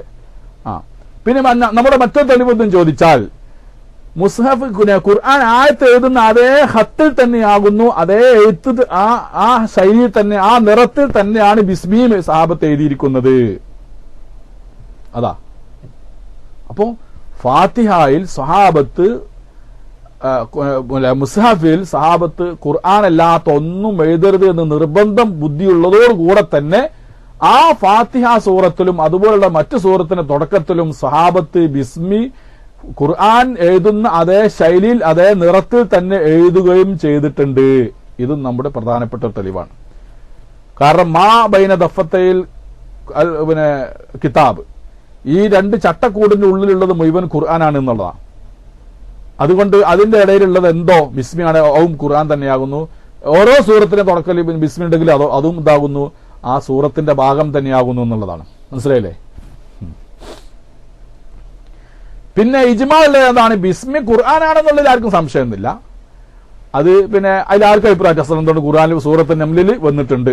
സൂറത്ത് നംലിൽ അത് വ്യക്തമായി ഇന്നഹു ബിസ്മില്ലാഹിർ റഹ്മാനിർ റഹീം വ ഇന്നഹു മിൻ സുലൈമാന ഇന്നഹു മിൻ സുലൈമാൻ വ ഇന്നഹു ബിസ്മില്ലാഹിർ റഹ്മാനിർ റഹീം എന്ന് സൂറത്തുൻ നംലിൽ പിന്നെ അത് വ്യക്തമായിട്ട് തന്നെ വന്നതുകൊണ്ട് ഖുർആൻ ആണെന്നുള്ളതിൽ ആർക്കും അഭിപ്രായ വ്യത്യാസമില്ല. പക്ഷേ ഓരോ സൂറത്തിന്റെ തുടക്കത്തിൽ അത് ഖുർആൻ തന്നെയാണോ എന്നുള്ളതിൽ അഭിപ്രായം. നമ്മൾ പറയുന്നു ഓരോ സൂറത്തിന്റെയും ഫാത്തിഹ അടക്കമുള്ള ഓരോ സൂറത്തിന്റെയും തുടക്കത്തിൽ അതിന്റെ സൂറത്തിന്റെ ഭാഗമായിട്ട് തന്നെയാകുന്നു ബിസ്മി ഉള്ളത്. അതുകൊണ്ട് ഓതുന്ന സന്ദർഭത്തിൽ ബിസ്മി ഓതണം. ഏത് സൂറത്ത് ഓതുകയാണെങ്കിലും തുടക്കത്തിൽ ബിസ്മി ചെല്ലണം.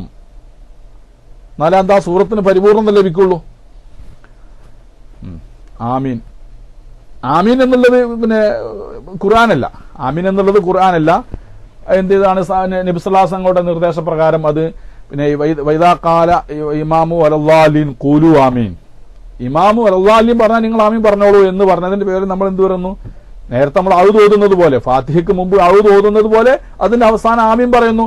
അതൊക്കെ ഖുർആനാണെന്നില്ലല്ലോ. ഖുർആൻ ഓതി കഴിഞ്ഞ് ഖുർആന്റെ തുടക്കവും ഒടുക്കവും ഒക്കെ പിന്നെ നമ്മൾ എന്ത് ചെയ്യുന്നു? ആ അദബ് അനുസരിച്ചുകൊണ്ട് അല്ലെ റസൂലുള്ളാഹിന്റെ സുന്നത്ത് അനുസരിച്ചുകൊണ്ട് നമ്മൾ പ്രവർത്തിക്കുന്നു എന്നതിൽ കവിഞ്ഞ് എന്തർത്ഥമില്ല? ഔദുവും അതുപോലെ തന്നെ ആമീനൊക്കെ ഖുർആനാണ് എന്നുള്ളതിന് അർത്ഥം അതിനില്ല. പിന്നെ അപ്പൊ നമ്മളത് മനസ്സിലാക്കി. പിന്നെ ഇനി ബിസ്മില്ലാഹിർ റഹ്മാനിർ റഹീം എന്നുള്ളതിന്റെ ചില ഗ്രാമറുകളൊന്ന് നോക്കുക. മൊത്തത്തിൽ ചെറിയൊരു വിശദീകരണമാണ്. പിന്നെ ബിസ്മി അല്ലേ, ബിസ്മില്ലാഹി, ബിസ്മി എന്നുള്ളത് എങ്ങനെ എഴുതല്? ബിസ്മി അല്ലേ, ബിസ്മി എന്നുള്ളത്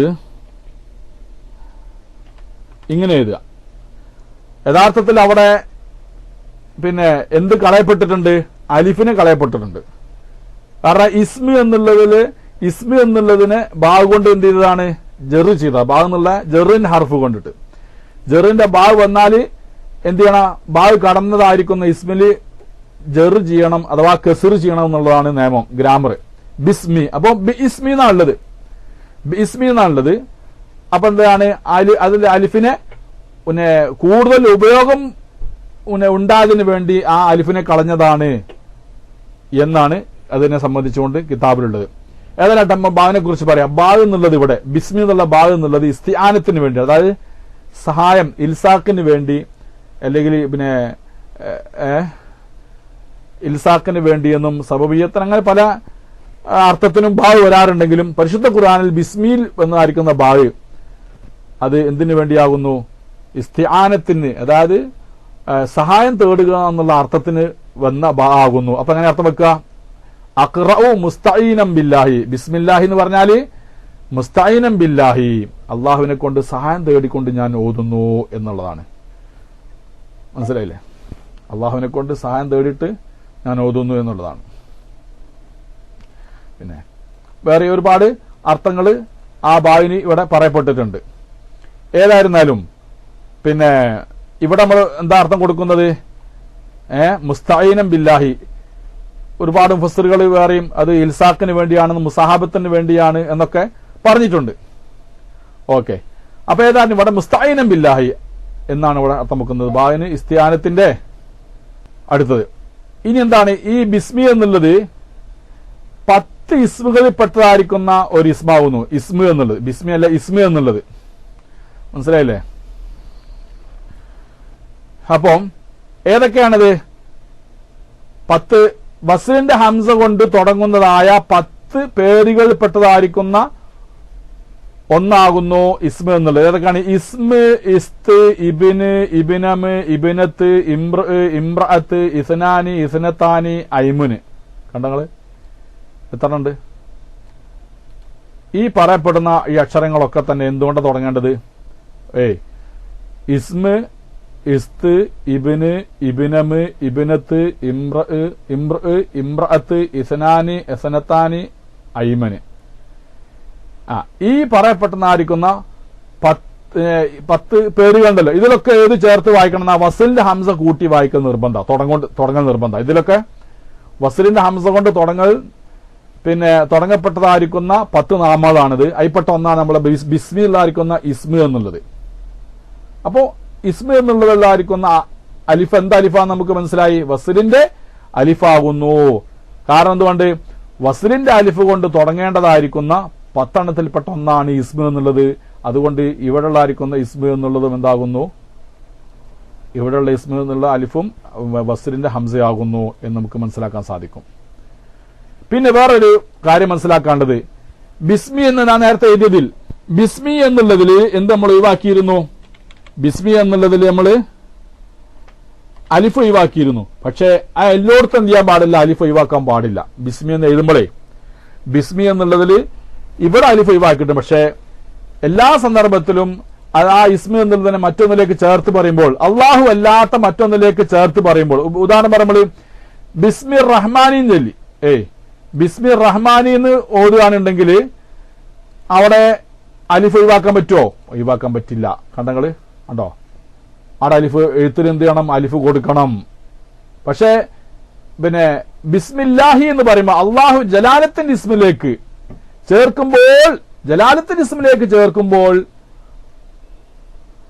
ബാന് ശേഷം എന്ത് കൊടുക്കാൻ ഒഴിവാക്കാം, അലിഫിനെ നമുക്ക് ഒഴിവാക്കാം. ജലാലത്തിന്റെ പിന്നെ ഹർഫല്ലാത്തതായിരിക്കുന്ന ഇസ്മല്ലാത്തതായ റഹ്മാനിലേക്കോ റഹീമിലേക്കോ അല്ലെങ്കിൽ വേറെ ഏതെങ്കിലേക്ക് ചേർത്ത് പറയുമ്പോൾ അവിടെ എന്ത് കൊടുക്കേണ്ടതുണ്ട്, അലിഫിനെ കൊടുക്കേണ്ടതുണ്ട്, അലിഫിനെ കളയാൻ പാടില്ല. ബിസ്മി റബ്ബിക്ക എന്ന് പറഞ്ഞു, സബ്ബിഹി ബിസ്മി റബ്ബിക്ക എന്നുള്ളടത്ത് അങ്ങനെ ഓതേണ്ടത് ബിസ്മി റബ്ബിക്ക എന്നാണെങ്കിലും എഴുത്തിലേത് വേണം, അവിടെ അലിഫ് കൊടുക്കേണ്ടതുണ്ട്. ബിസ്മി റബ്ബിക്ക, ഫസബ്ബിഹി ബിസ്മി റബ്ബിക്കൽ അലീം, അല്ലെ ബിസ്മിൽ ഖാലിക്കി എന്നൊക്കെ എഴുതി. ഇസ്മിൽ ഖാലിക്കി എന്ന് എഴുതുമ്പോഴും അവിടെ എന്ത് ചേർത്ത് കൊടുക്കണം, അലിഫ് ചേർത്ത് കൊടുക്കണം. അപ്പോ ബിസ്മി എന്നുള്ളതിനെ അള്ളാഹുലേക്ക് ചേർത്ത് പറയുമ്പോൾ, ഇസ്മിന് അള്ളാഹുലേക്ക് ചേർത്ത് പറയുമ്പോൾ മാത്രമാണ് ഉച്ചാരണത്തിലും അലിഫ് ഇല്ലാതാവുന്നത് പോലെ എഴുത്തിലും അലിഫിനെ കളയേണ്ടത് എന്ന് ചുരുക്കം.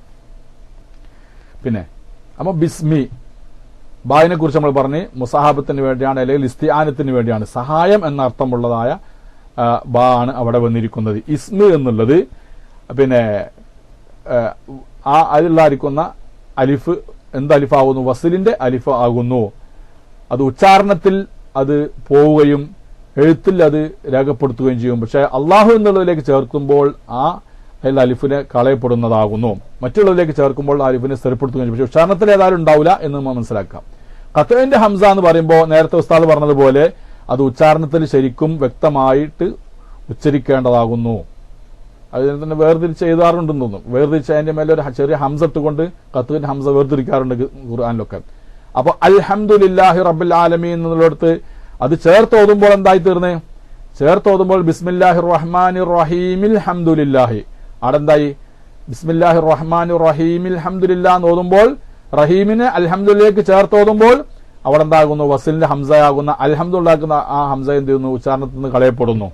അങ്ങനെ ഉച്ചാരണത്തിലൊക്കെ കളയപ്പെടുന്ന ഹംസക്കാണ് വസിലിന്റെ ഹംസ എന്ന് പറയാ.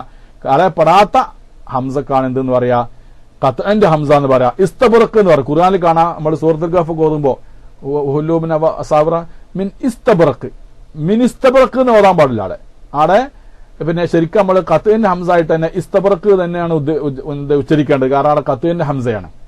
ഇതുമായി സംബന്ധിച്ചുള്ള കൂടുതൽ പിന്നെ വിവരങ്ങളൊക്കെ നിങ്ങൾക്ക് ഉസ്താദുമാരുടെ തജ്വീദിന്റെ ക്ലാസ്സിൽ ലഭിക്കാൻ സാധിക്കും. പിന്നെ അപ്പോ ഇവിടെ നമ്മൾ എന്ത് ചെയ്ത് ബിസ്മിയുടെ ചർച്ച, ഇനി ആ ബിസ്മിക്ക് നാമം കൊണ്ടെന്നാണ്. ബിസ്മില്ലാഹി, അള്ളാഹുവിന്റെ നാമം കൊണ്ടിട്ട്. എന്താ നാമം കൊണ്ട് പറഞ്ഞാൽ ഇവിടെ എന്ത് നാമം കൊണ്ട് എന്താക്കാണ്, അതൊരു ബന്ധമാണല്ലോ. നാമം കൊണ്ട് എന്ത് ചെയ്യുന്നു, അതിന് അതായത് മുതഅല്ലഖ് വേണം. ബാവ് വന്നാൽ, ജറിന്റെ ഹർഫ് വന്നാൽ അത് ഒരു ഫീലിനോടോ അല്ലെങ്കിൽ ഫീലിന്റെ അർത്ഥമുള്ളതിനോടോ ബന്ധിക്കൽ നിർബന്ധമാണ്. ബിസ്മില്ലാഹി എന്ന് പറയുമ്പോൾ അള്ളാഹുവിന്റെ നാമം കൊണ്ട് എന്ത് ചെയ്യുന്നു അവിടെ എന്ത് ചെയ്യണം, സങ്കല്പിക്കേണ്ടതുണ്ട്. അതിനാണ് മുതഅല്ലഖ് എന്ന് പറയുന്നത്.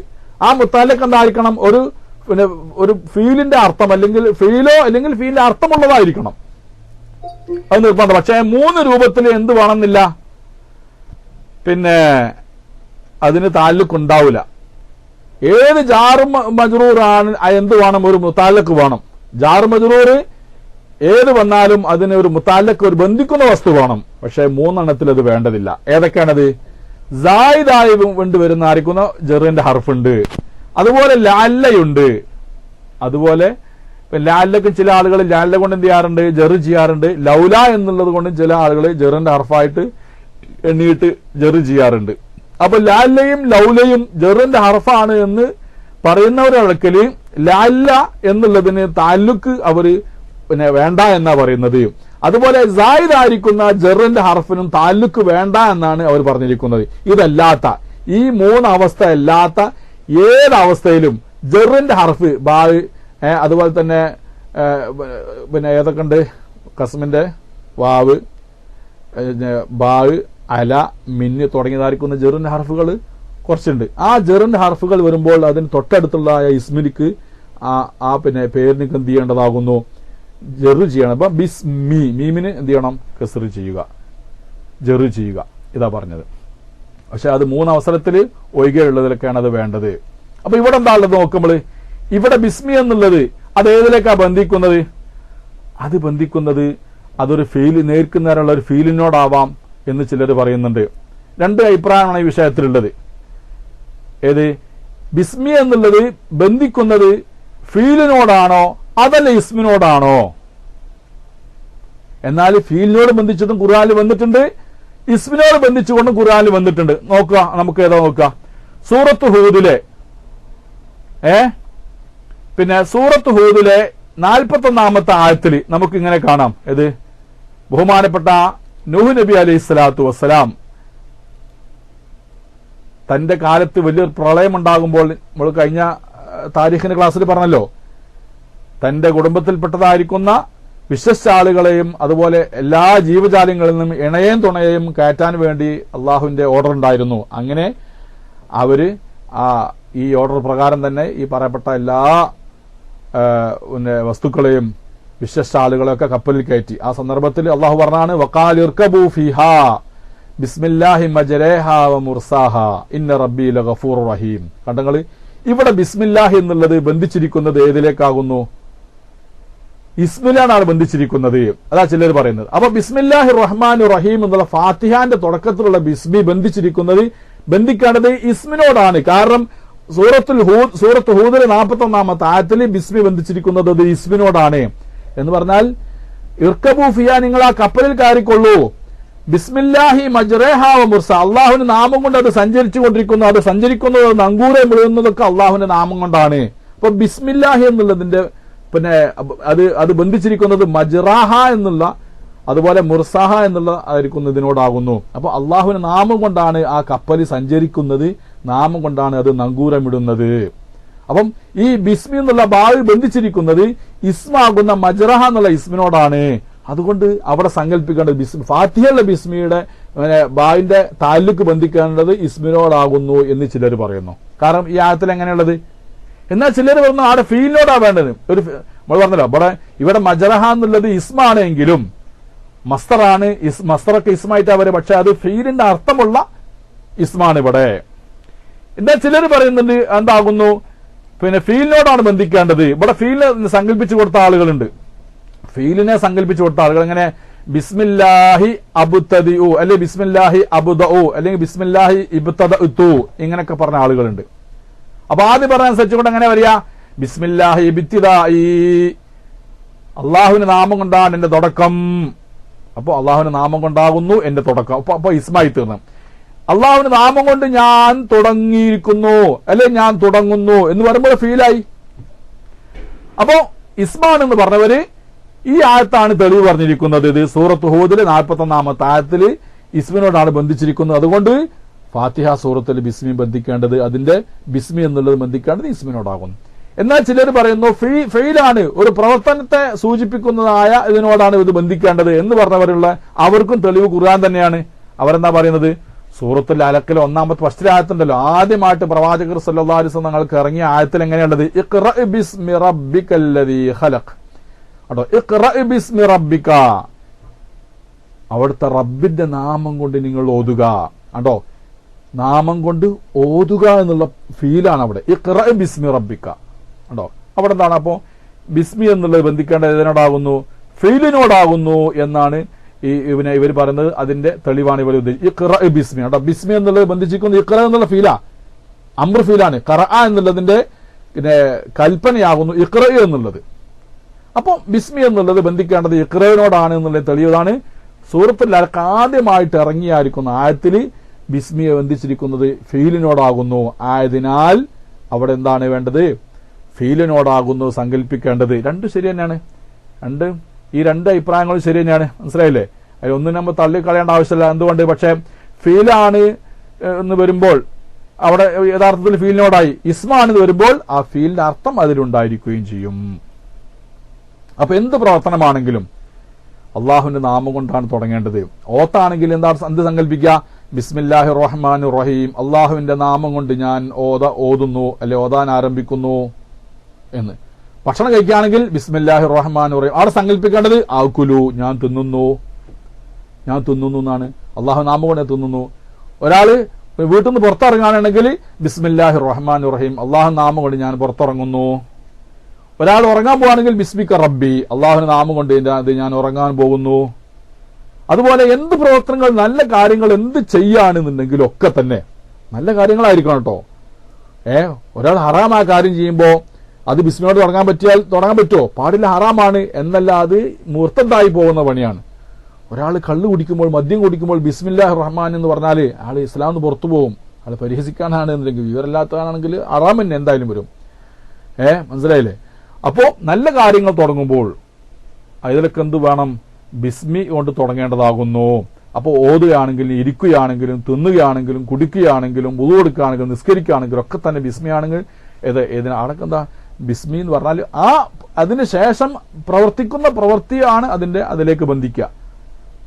അപ്പൊ അള്ളാഹുവിന്റെ നാമം കൊണ്ട് ബർക്കത്തെടുത്തുകൊണ്ട്, അള്ളാഹുവിന്റെ നാമം കൊണ്ട് സഹായം തേടിക്കൊണ്ട് ഞാൻ തുടങ്ങുന്നു, ഞാൻ ഇന്നത് ചെയ്യുന്നു എന്നുള്ളതാണ് അവിടെ പറയേണ്ടത്. മനസ്സിലായില്ല? അപ്പൊ ബിസ്മില്ലാഹി, അള്ളാഹുവിന്റെ നാമം കൊണ്ട് ഞാൻ ഓതുന്നു, ഞാൻ തിന്നുന്നു, ഞാൻ കുടിക്കുന്നു, ഉറങ്ങുന്നു, ഞാൻ ഭാര്യയുമായി ബന്ധപ്പെടുന്നു. ഇതൊക്കെ തന്നെ ആ സന്ദർഭത്തിനനുസരിച്ചുകൊണ്ടുള്ള ആയിരിക്കും അർത്ഥമാണ് അവിടെ കൊടുക്കേണ്ടത്. അപ്പൊ ഫീലായിട്ടും വരാം, ഇസ്മായിട്ടും വരാം.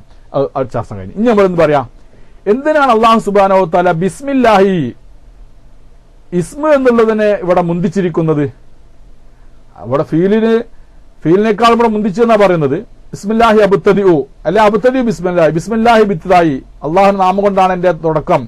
അപ്പൊ ഇസ്മല്ലാഹി എന്ന് പറഞ്ഞിരിക്കും, അള്ളാഹുവിന്റെ നാമത്തിന് ഇവിടെ ആദ്യം പറഞ്ഞിരിക്കുന്നത് എന്തിനാന്ന് ചോദിച്ചാൽ അതിന് ചില ആശയങ്ങൾ അതിൽ ഉൾക്കൊണ്ടിട്ടുണ്ട്. ഒന്നാമതായിട്ട് നമുക്ക് പറയാം, പരിശുദ്ധ ഖുർആൻ ഇറങ്ങിയിരിക്കുന്ന ജനത ബഹുദൈവ വിശ്വാസികളായിരുന്നു. ബഹുദൈവ വിശ്വാസികൾ ഒരു കാര്യം, അവർ നല്ലതാണെന്ന് കരുതുന്ന കാര്യങ്ങളൊക്കെ തുടങ്ങിയുന്നത് എന്തുകൊണ്ടായിരുന്നു? അള്ളാഹിന്റെ പേരുകൊണ്ടല്ല. ബിസ്മില്ലാത്ത, ബിസ്മിൽ ഉസ്സ, ബിസ്മിൽ മനാത്ത്, ഇങ്ങനെയൊക്കെ ആയിരുന്നു. അപ്പം മുശ്രിക്കുകള് ലാത്തന്റെ പേര് കൊണ്ടിട്ട്, അല്ലെങ്കിൽ മനാത്തയുടെ പേര് കൊണ്ടിട്ട്, അല്ലെങ്കിൽ പിന്നെ ഉസ്സയുടെ പേര് കൊണ്ടൊക്കെ ആയിരുന്നു അവരെ കാര്യങ്ങളൊക്കെ തുടങ്ങിയിരുന്നത്. അതിന് പിന്നെ മറുപടി കൊടുക്കാൻ വേണ്ടിയാണ് ഇവരുടെ നാമം കൊണ്ടൊന്നും തുടങ്ങാൻ പറ്റുന്ന വസ്തുക്കളല്ല, ഇവർ ഒരു നിലക്കും ആരാധന അർഹിക്കുന്നവരല്ല എന്നുള്ളതിലേക്ക് സൂചിപ്പിക്കാൻ വേണ്ടിയാണ് അള്ളാഹുവിന്റെ നാമം കൊണ്ട് തുടങ്ങുന്നു, ലാത്തയുടെ നാമമല്ല, ഉസ്സയുടെ നാമമല്ല എന്ന് അള്ളാഹു തആല വ്യക്തമാക്കിയിരിക്കുന്നത്. മനസ്സിലായില്ലേ? അപ്പൊ ഉസ്സയുടെ ഇസ്മു കൊണ്ടും അതുപോലെ ലാത്തയുടെ ഇസ്മു കൊണ്ടും തുടങ്ങിയ മുശ്രിക്കുകൾക്ക് മറുപടിയായിട്ടാണ്. അതുപോലെ തന്നെ അതേമാതിരി തന്നെ ക്രിസ്ത്യാനികൾ എന്ത് പറയാറുണ്ടാണ്? ബിസ്മിൽ അബി, ബിസ്മിൽ ലിബിനി, ബിസ്മിൽ റൂഹിൽ ഖുദുസി എന്നവർ പറയാറുണ്ട്.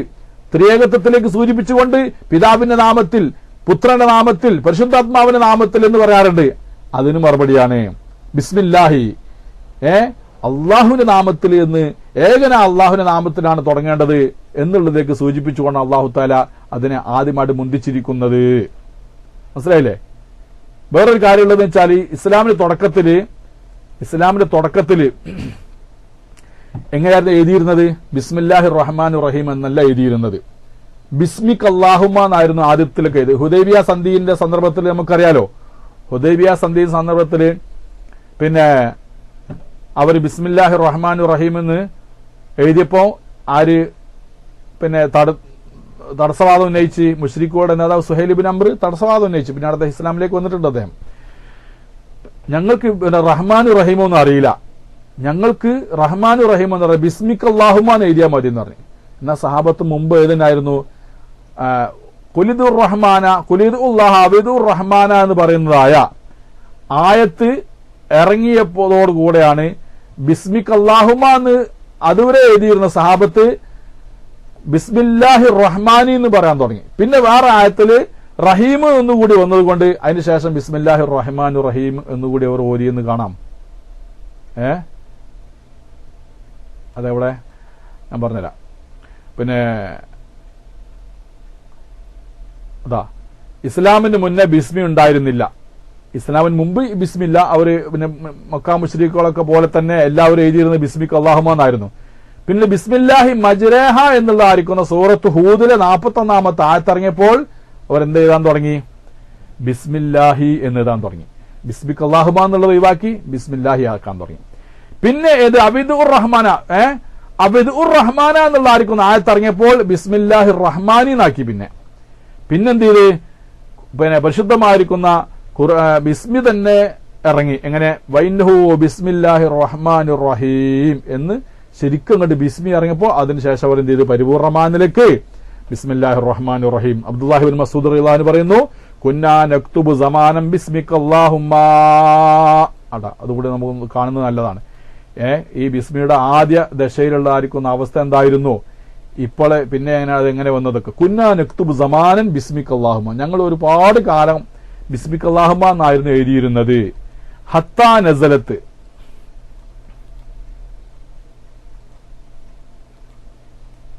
അതാ വഖാല ഇബ്നു മസ്ഊദൻ കുന്നാ നക്തുബു സമാനം ബിസ്മിക അല്ലാഹുമ്മ, ഞങ്ങൾ ഒരുപാട് കാലം ബിസ്മിക അല്ലാഹുമ്മ എന്നായിരുന്നു എഴുതിയിരുന്നത്. ബിസ്മില്ലാഹിർ റഹ്മാനിർ റഹീമിക്ക് പകരം ഹത്താ നസലത്ത് അബ്ദുർ റഹ്മാൻ എന്നുള്ളതായിരിക്കുന്ന, അല്ലെങ്കിൽ അർ-റഹ്മാനെ നിങ്ങൾ വിളിച്ചോളൂ എന്നുള്ളതായിരിക്കുന്ന ആയത്ത് ഇറങ്ങുന്നത് വരേക്കും ഞങ്ങൾ ബിസ്മിക അല്ലാഹുമ്മ എന്ന് മാത്രമായിരുന്നു ഞങ്ങൾ എഴുതിയിരുന്നത്. ഫകതബിന, ഈ ആയത്ത് ഇറങ്ങിയപ്പോൾ ഫകതബിന ഞങ്ങൾ എഴുതാൻ തുടങ്ങി ബിസ്മില്ലാഹിർ റഹ്മാനി എന്നിവരെ എഴുതാൻ തുടങ്ങി. റഹീമില്ലട്ടോ, ബിസ്മില്ലാഹിർ റഹ്മാൻ എന്നുള്ളത്. ഫലമ്മാ നസലത്തുല്ലത്തി ഫിൻ നംലി, സൂറത്തുൻ നംലിലെ 81-ാമത്തെ ആയത്താകുന്ന ഇന്നഹു മിൻ സുലൈമാന വ ഇന്നഹു ബിസ്മില്ലാഹിർ റഹ്മാനിർ റഹീം എന്നുള്ള ആയത്തിറങ്ങിയപ്പോൾ കതബിനാഹ, ഞങ്ങളത് പരിപൂർണമായിട്ട് ബിസ്മില്ലാഹിർ റഹ്മാനിർ റഹീം എന്ന് തന്നെ ഞങ്ങൾ എഴുതാൻ തുടങ്ങി എന്നാ പറഞ്ഞത്. മനസ്സിലായില്ലേ? പിന്നെ മറ്റൊരു കാര്യമുള്ളത് എന്താണെന്ന് ചോദിച്ചാൽ, ഈ ബിസ്മി എന്നുള്ളത് നമ്മുടെ നബി സല്ലല്ലാഹു അലൈഹി വസല്ലം തങ്ങൾക്ക് മാത്രമായിരുന്നോ അല്ല മുമ്പുള്ള പ്രവാചകന്മാർക്കുണ്ടായിരുന്നോ എന്നുള്ളൊരു ചർച്ചയാണ്. എന്നാൽ മുമ്പുള്ള ചില പ്രവാചകന്മാരും ബിസ്മി പറഞ്ഞിട്ടുണ്ട് എന്നാണ് നമുക്ക് മനസ്സിലാക്കാൻ സാധിക്കുന്നത്. ഇബ്രാഹിം നബി അലൈഹി സ്വലാമിന്റെ കാലം മുതൽക്ക് തന്നെയുള്ള ചില അംബിയാ മുർസലുകളുടെ നാവിലൂടെ ബിസ്മി വന്നിട്ടുണ്ട്. അല്ലെ ബിസ്മിയോട് സമാനമായത്, ബിസ്മി ഇല്ലെങ്കിൽ ബിസ്മിയോട് സമാനമായത് ഇബ്രാഹിം നബി അലൈഹി സ്വലാമിന്റെ കാലം മുതൽക്കുള്ള പ്രവാചകന്മാർ നാവിലൂടെ വന്നിട്ടുണ്ട് എന്നുള്ളതാണ്. നോക്കുന്നത് ബിസ്മിയോട് സമാനമായത് റഹ്മാനിയൊക്കെ. ഉദാഹരണം പറയാം, ഇബ്രാഹിം നബി അലൈഹി സ്വലാം തന്റെ അബിനോട് ആസറിനോട് പറഞ്ഞു, യാ അബത്തി ഇന്നി അഖാഫു അൻ യമസ്സക അദാബും മിനർ റഹ്മാൻ. കണ്ടോ? അപ്പോ ഇബ്രാഹിം നബി അലൈഹി സ്വലാം ബിസ്മില്ലാഹിർ റഹ്മാനിർ റഹീം എന്നുള്ളതിന് പകരമായിട്ട് അവർ അതിനോട് തുല്യമായിരിക്കുന്ന അതിന്റെ പര്യായമായും കൊണ്ട് ഏതിനാണ് ഉപയോഗിച്ചിരുന്നത്? റഹ്മാൻ എന്നുള്ളതിന് ഉപയോഗിച്ചിരുന്നു നമുക്ക് മനസ്സിലാക്കാൻ സാധിക്കുന്നു. യാ അബത്തി, എന്റെ പിതാവേ, ഇന്നി അഖാഫു അൻ യമസ്സക അദാബും മിനർ റഹ്മാൻ, റഹ്മാനാ അള്ളാഹുവിന് വെക്കുന്ന അദാബ് പിടികൂടലിനെ ഞാൻ ഭയപ്പെടുകയാണ് എന്നവർ എന്ത് ചെയ്തു? അതിന്റെ സ്ഥാനത്തായിട്ട് ഉപയോഗിച്ചിരുന്നു ബിസ്മില്ലാഹി ഈ റഹ്മാൻ എന്നുള്ളതിന് ബിസ്മില്ലാഹിക്ക് പകരമായിട്ട് അവർ ഉപയോഗിച്ചിരുന്നു എന്നുള്ളതാ. അതുപോലെ തന്നെ അസ്തഗ്ഫിറു ലക റബ്ബി ഇന്നഹു കാന ബി ഹഫിയ എന്ന് കാണാം സൂറത്ത് മർയമിൽ. ഹഫി എന്ന് വെച്ചാൽ എന്താണ്? റഹീമിന്റെ അർത്ഥത്തിനോട്, ഏറ്റവും കരുണ ചെയ്യുന്നവൻ എന്ന അർത്ഥത്തിനോട് അടുത്തതായിരിക്കുന്ന അർത്ഥം തന്നെയാണ് ഹഫിയ എന്നുള്ളതിനുള്ളത്. വതുബ് അലൈനാ ഇന്നക അൻത തവ്വാബുർ റഹീം എന്ന് കാണാം. അതുപോലെ തന്നെ സുലൈമാൻ നബി അലൈഹി സ്വലാത്തു വസ്സലാം സഭയിലെ രാജ്ഞിക്ക് എഴുതിയ കത്തിലും എങ്ങനെയുണ്ട്? ഇന്നഹു മിൻ സുലൈമാന വ ഇന്നഹു ബിസ്മില്ലാഹിർ റഹ്മാനിർ റഹീം അല്ലാ തഅലു അലയ്യ വഅതൂനി മുസ്ലിമീൻ. കണ്ടോ? അപ്പം പിന്നെ ബഹുമാനപ്പെട്ട സുലൈമാൻ നബി അലൈഹി സ്വലാത്തു വസ്സലാം സഭയിലെ രാജ്ഞിക്ക് എഴുതിയ കത്തിൽ ബിസ്മില്ലാഹിർ റഹ്മാനിർ റഹീം എന്ന് പരിപൂർണമായിട്ട് എഴുതിയിട്ടുണ്ടെങ്കിൽ അത് ഒരുപക്ഷെ ഇബ്രാഹിം നബി അലൈഹി സ്വലാമിന്റെ കാലം മുതൽ അനന്തരമായിട്ട് ലഭിച്ചു പോകുന്ന ഒരു സുന്നത്തായിട്ടായിരിക്കാം അങ്ങനെ കത്തിൽ ബിസ്മി എഴുതിയിരിക്കുന്നത് എന്ന് നമുക്ക് മനസ്സിലാക്കാം. അതുകൊണ്ട് നബി സല്ലല്ലാഹു അലൈഹി വസല്ലം തങ്ങൾക്ക് മുമ്പ് തന്നെ ചില പ്രവാചകന്മാരുടെ നാവിലൂടെയും ബിസ്മി വന്നതായിട്ട്, അല്ലെങ്കിൽ അതിനോട് തുല്യമായിരിക്കുന്ന പര്യാപദങ്ങൾ വന്നതായിട്ട് നമുക്ക് മനസ്സിലാക്കാൻ സാധിക്കും. അല്ലാഹു സുബ്ഹാനഹു വ തആല ഈ സുന്നത്തിനെ ഇസ്ലാം, അതായത് റസൂൽ കരീം സല്ലല്ലാഹു അലൈഹി വസല്ലമയോട് കൂടെ ഈ സുന്നത്തിനെ ഈ ലോകത്ത് അത് ഒന്നുകൂടി ഹയാത്താക്കുകയും ഉണ്ടായി എന്ന് നമുക്ക് മനസ്സിലാക്കാം. ഏതായാലാവട്ടെ, ഇനി മറ്റൊരു ചർച്ചയാണ് പിന്നെ ഉള്ളത്. അത് അത്ര പ്രാധാന്യമുണ്ടെന്ന് തോന്നില്ല. പിന്നെ ചില ആയത്തിലൊക്കെ എന്ത് കാണാം സഹോദരന്മാരെ, നമുക്ക് ചിന്തിക്കുന്നവർക്കത് ഒരു മനസ്സിലാക്കേണ്ട കാര്യമാണെന്ന് തോന്നും. ചില ആയത്തിൽ കാണാം സബ്ബിഹിസ്മ റബ്ബിക, സബ്ബിഹിസ്മ റബ്ബിക. ചില ആയത്ത് പിന്നെ എന്ത് കാണാം, യുസബ്ബിഹുലില്ലാഹി, യുസബ്ബിഹുലില്ലാഹി എന്ന് കാണാം. സഹോദരന്മാരെ, ഏതാണ് ആ ക്യാമറ അവിടെ വന്നത്? ആ ക്യാമറ എന്താണ്? അതൊക്കെ ഒന്ന് ശ്രദ്ധിക്കണേ. ആരാണ് ക്യാമറ എന്നുള്ളത്? പ്രൈവറ്റ് ക്യാമറകളൊന്നും ഇവിടെ അനുവദിക്കില്ല. പ്രൈവറ്റ് ക്യാമറകളൊക്കെ ഓഫാക്കണം സഹോദരന്മാരെ. ഈ റൂമിൽ പ്രൈവറ്റ് ക്യാമറ ഒന്നും അനുവദിക്കില്ല. അപ്പോൾ പോട്ടെ. അപ്പം പിന്നെ ചില ആയത്തിലൊക്കെ സബ്ബിഹി ബിസ്മി റബ്ബിക്കാന്ന് കാണാം. ചില ആയത്തിൽ ബിസ്മില്ലാഹി, ഇവിടെ എന്താ പറഞ്ഞത്? ഇവിടെ തന്നെ ബിസ്മില്ലാഹി എന്ന് കാണാം. എന്നാൽ മറ്റു ചില ആയത്തിൽ പിന്നെ എന്ത് പറയാ, അള്ളാഹുവിന്റെ ഇടയിൽ ഒരു ഇസ്മിനെ ചേർക്കാതെ തന്നെ വെറും ബില്ലാഹി എന്ന് കാണാം, ബില്ലാഹി എന്ന് കാണാം. ചില ആയത്തിൽ ബിസ്മില്ലാഹി എന്ന് കാണാം. എന്താ അതിന്റെ അർത്ഥം? അതിലെ വിഷയങ്ങൾ എന്താണ് എന്നുള്ള വിഷയങ്ങളും അതുമായിട്ട് ബന്ധപ്പെട്ടുള്ള ചർച്ചകളൊക്കെ ഇൻഷാ അല്ലാഹ് കുറച്ച് അല്പം നീണ്ടതാണ്. എന്നിരുന്നാലും അതുമായിട്ട് ബന്ധപ്പെട്ടതും പിന്നെ ശേഷം ചില വിഷയങ്ങളൊക്കെ ഉണ്ട്. അതുമായിട്ടുള്ള ചർച്ചകൾ ഇൻഷാ അല്ലാഹ് നമുക്ക് അടുത്ത ക്ലാസ്സിൽ പറയാമെന്ന് കരുതിക്കൊണ്ട് തൽക്കാലം ഇവിടെ അവസാനിപ്പിക്കുകയാണ്. ഇവിടെ വാങ്ക് വിളിക്കാൻ സമയമായി കഴിഞ്ഞു.